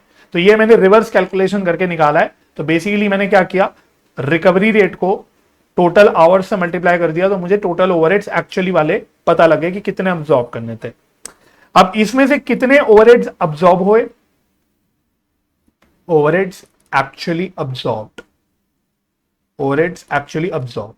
तो खाली एक जॉब को मत देखना भाई कि इस क्वेश्चन में एक जॉब में बता रखा है उसका मत देखना, टोटलिटी में देखो कि पूरे हफ्ते में सारे जॉब, जितने भी जॉब मैंने करे होंगे सबके मिला के मैंने कितने ओवरहेड्स अब्सॉर्ब करें। पॉइंट क्लियर हो रहा है? तो उसके लिए उसने लास्ट पैरा में जानकारी दी थी, उसने बोला था मशीन पे फोकस करना कि जो मशीन नंबर 1 है वो टोटल 30 आवर्स चली ड्यूरिंग द वीक। मशीन 1 जो है वो 30 आवर्स चली, रेट तो मैंने 40 आवर्स के हिसाब से निकाला था, बट मशीन चली मेरी 30 आवर्स ही। तो इसका मतलब मैंने कितने ओवरहेड्स रिकवर करे होंगे, तो 45 के हिसाब से मैंने 30 आवर्स पे मैंने ओवरहेड्स रिकवर करे होंगे। तो ये कितना आ गए 45 इंटू 30 1350। तो इससे हमें क्या समझ आया, 1800 के ओवरहेड्स रिकवर करने थे, 1350 ही हुए। तो देयरफॉर मेरा अंडर अब्सॉर्ब्ड ओवरहेड निकल के आ गया कितने रुपए का, ये निकल के आ गया 450 का। तो this is under absorbed overhead. क्यों? क्योंकि एक्चुअल ओवरहेड जो अब्सॉर्ब करने थे वो ज्यादा हैं as compare to the overheads absorbed, under absorbed overheads. आप चाहते, अगर आपकी बुद्धि इतनी तेज चलती है, सीधा सीधा आप क्या बोल सकते थे, सर 45 का रेट है, इस पे हमने 40 आवर्स के ओवरहेड अब्सॉर्ब करने थे बट हमने करे 30 आवर्स के ही, तो सीधा सीधा आप ऐसे भी निकाल के कर सकते थे 45 इंटू 40 माइनस 30, तो ये आपका डायरेक्टली 450 निकल के आ सकता था। ठीक है, बट मैंने आपको पूरा करके दिखा दिया कि एक्चुअली में आपके अंडर अब्सॉर्ब्ड ओवरहेड्स कैसे निकल के आ गए। ठीक है, वंस अंडर अब्सॉर्ब्ड ओवरहेड्स हमारे निकल के आ गए, अब देयरफॉर आप सप्लीमेंट्री रेट निकाल सकते हो। सप्लीमेंट्री रेट, तो सप्लीमेंट्री रेट कितने होंगे, अंडर अब्सॉर्ब्ड ओवरहेड 450 रुपए के हैं, डिवाइडेड बाय मेरे आवर्स कितने 30 आवर्स हैं, तो बस ये निकाल लो 450 डिवाइडेड बाय 30, तो ये आ रहा है 15 रुपए पर आवर। बस फर्क क्या है, इस पर्टिकुलर क्वेश्चन में पर आवर के बेसिस पे आ रहा है, पिछले क्वेश्चन में क्या आया था, ये पर यूनिट के हिसाब से हम निकालते थे, बट यहाँ पे क्योंकि मैन्युफैक्चरिंग नहीं कर रहे हैं तो एक जॉब की बात हो रही है, तो घंटों के हिसाब से हमको यहाँ पे काम करना पड़ रहा है। पॉइंट क्लियर हो रहा है? ठीक है, तो 15 रुपए पर आवर के हिसाब से सप्लीमेंट्री रेट हमें लगा के और जो अंडर अब्सॉर्ब्ड ओवरहेड है वो फर्दर चार्ज करना पड़ेगा। पहले मैं यहां तक रुक जाता हूं, कैलकुलेशन देख लो भाई, समझ आ गई? फटाफट से बताओ, कैलकुलेशन क्लियर हो गई? ठीक है, ठीक है, ओके, ठीक है। बस अगर ये कैलकुलेशन क्लियर हो गई तो बस आपको बाकी सबके लिए यही काम करना है। दूसरे नंबर पे लिख लो मशीन फैसिलिटी, मशीन नंबर कौन सी है, 2 है, तो आप फास्ट फास्ट कर सकते हैं। ओवरहेड्स टू बी अब्सॉर्ब्ड, कितने ओवरहेड्स अब्सॉर्ब करने हैं हमको, तो अब मशीन 2 की बात करेंगे भाई। मशीन 2, तो मशीन 2 का रेट कितना है हमने निकाल रखा 65, और आवर्स कितने लिए हमने रेट निकालने के लिए, वही 40 लिए। दोनों मशीनों के लिए हमने आवर्स तो सेम ही लिए 40 आवर्स, बस एक्चुअल आवर्स अलग अलग आए दोनों मशीनों के, ये बात है। ठीक है, तो हमने लिए तो 40 आवर्स ही, तो 40 आवर्स के हिसाब से इंटू 65 का रेट था, तो इसका मतलब मेरे टोटल ओवरहेड्स कितने रहे होंगे, 40 इंटू 65 2600 माइनस ओवरहेड्स अब्सॉर्ब्ड कितने हुए, तो हमारी मशीन कितने घंटे काम करी, मशीन 2 की बात हो रही है, वो नीचे बताया था उसने कि हमारी जो मशीन नंबर 2 है वो 32.5 आवर्स काम करी, 32.5 आवर्स, तो 32.5 आवर्स इंटू 65, नहीं तो आप वही डायरेक्टली भी निकाल सकते थे, तो 65 इंटू 32.5 ये आ रहा है 2112.5, तो अंडर अब्सॉर्ब्ड ओवरहेड्स कितने हो गए, यहां पे भी अंडर अब्सॉर्ब्ड ही है। सर क्या हमेशा अंडर अब्सॉर्ब्ड ही आता है, ऐसा कुछ नहीं, कुछ भी आ सकता है भाई, क्वेश्चनों में आ रहा है बट रियलिटी में तो कुछ भी आ सकता है, एग्जाम में भी कुछ भी आ सकता है। तो ये नहीं कि भाई बुक में सारे अंडर अंडर आते हैं तो अंडर ही आएगा एग्जाम में, लेकिन उसकी ट्रीटमेंट नहीं बदलती। ठीक है, 487.5, थोड़ा आप चाहो तो राउंड ऑफ भी इसको कर सकते हो। Therefore supplementary rate, supplementary rate, तो सीधी बात है 487.5 के अंडर अब्सॉर्ब्ड ओवरहेड्स को हमें चार्ज करना है टोटल 32.5 आवर्स में, जो एक्चुअल आवर्स आए हैं उससे घंटों में हमें इन्हें चार्ज करना है, तो डिवाइडेड बाय 32.5, तो ये आ रहा है 15, ये भी एग्जैक्ट 15 आ रहा है, 15 पर आवर। तो ये मशीन 2 की बात हो गई। ठीक है, सेकंड नंबर पे, और सेम काम अदर ओवरहेड्स के लिए भी करो, अदर ओवरहेड्स जो हम लेबर आर के बेसिस में चार्ज कर रहे हैं,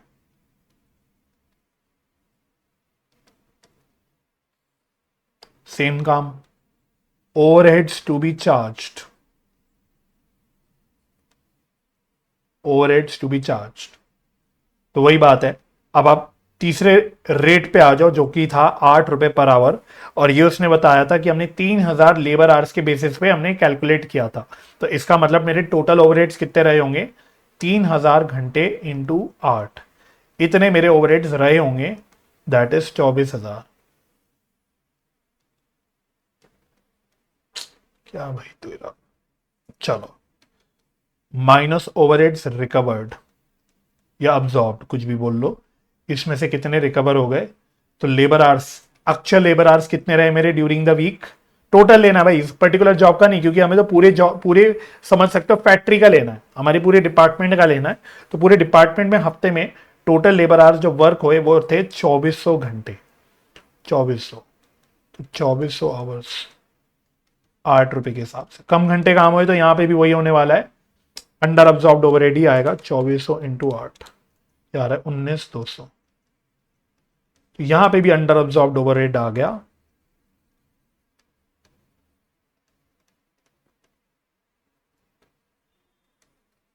$24,000 माइनस 19,200, 4800। ठीक है, ये अंडर अब्जॉर्ब्ड ओवरहेड आ गया। तो therefore supplementary rate, this is equal to under absorb overhead that is 4800 hour, और ये हमें कितने घंटों में चार्ज करने हैं, 2400 में, है ना। तो 2400 घंटे काम हुआ तो इनमें हमें इसको चार्ज कर देना है, 2 ही रुपए आएगा, सॉरी, 2 रुपीज पर आवर। लेकिन ये पर लेबर आ रहा है भाई, पर लेबर आर, ध्यान रखना है, ये वाला पर लेबर आ रहा है, ऊपर वाला पर मशीन आ रहा है। ठीक है, बस ये निकाल लिया हमने सप्लीमेंट्री रेट। क्वेश्चन ने बोला था कॉस्ट शीट बनाओ, दैट इज सीधा सीधा कैलकुलेशन ऑफ कॉस्ट।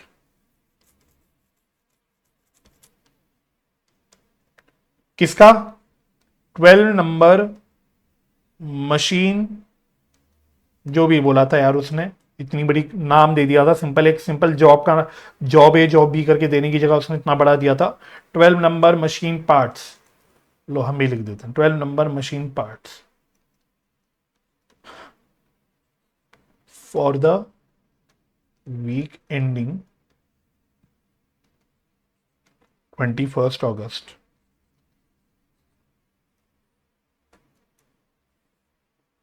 तो जैसा कि मैंने पहले बोला, पहला तो जो काम है भाई वो सीधा कॉपी पेस्ट मारना है, क्वेश्चन की कॉस्ट शीट को कॉपी पेस्ट मान लो सीधा।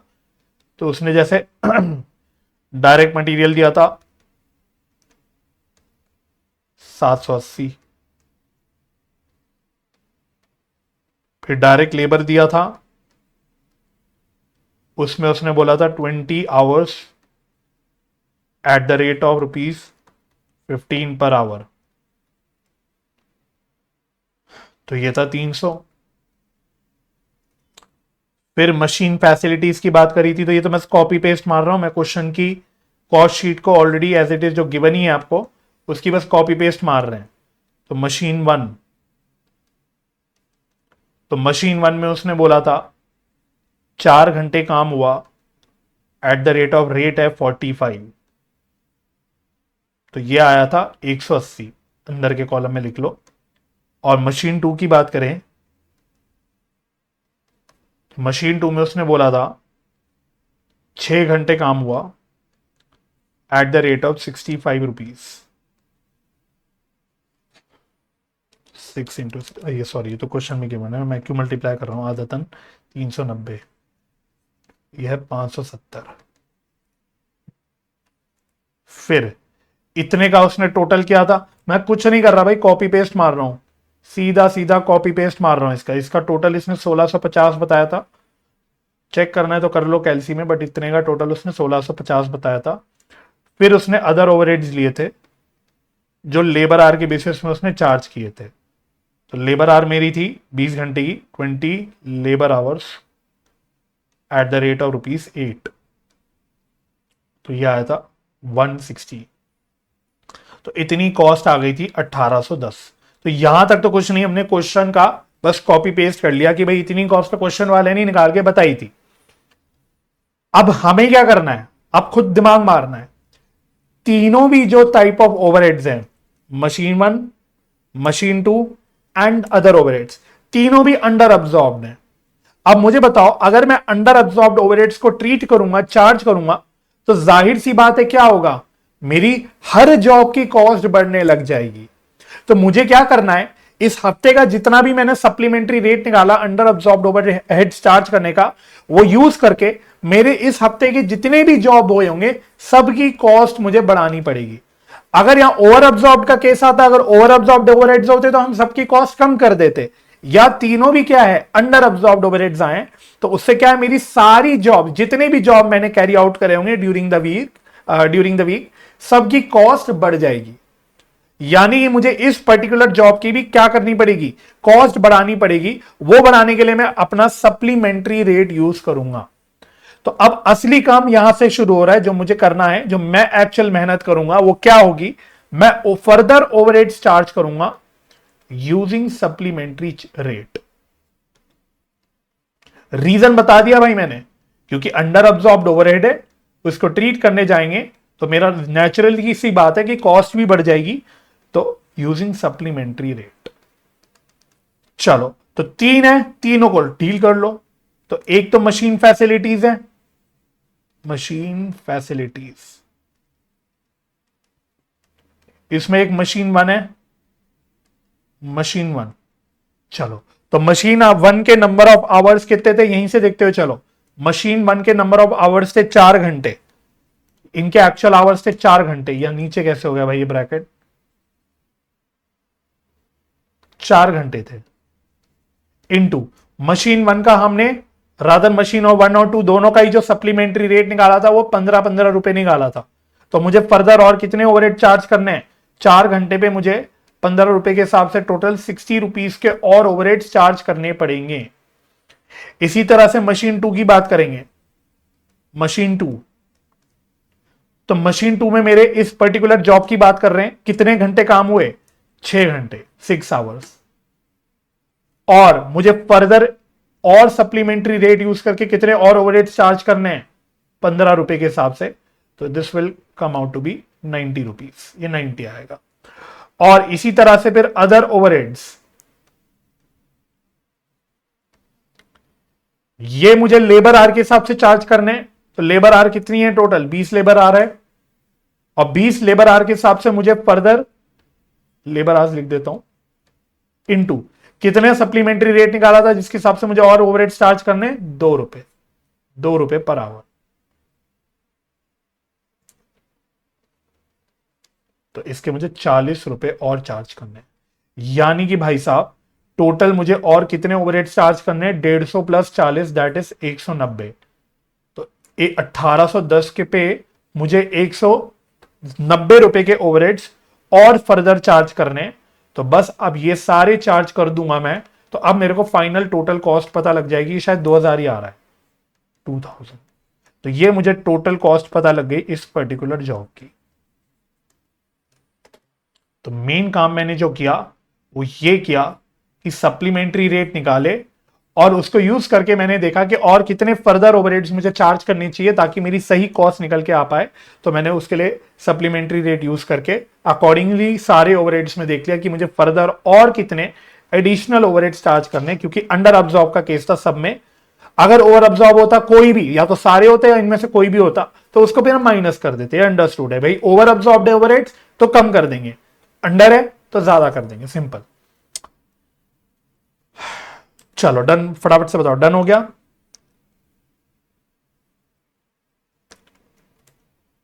ठीक है, तो होमवर्क लिखो भाई। होमवर्क क्वेश्चन देखो, 2 क्वेश्चन मैंने बोले थे होमवर्क में है, तो वो लिख लो आप होमवर्क फटाफट से। आज का homework illustration number 8 and practical question 8, दोनों भी 8-8 है, ये आपके होमवर्क।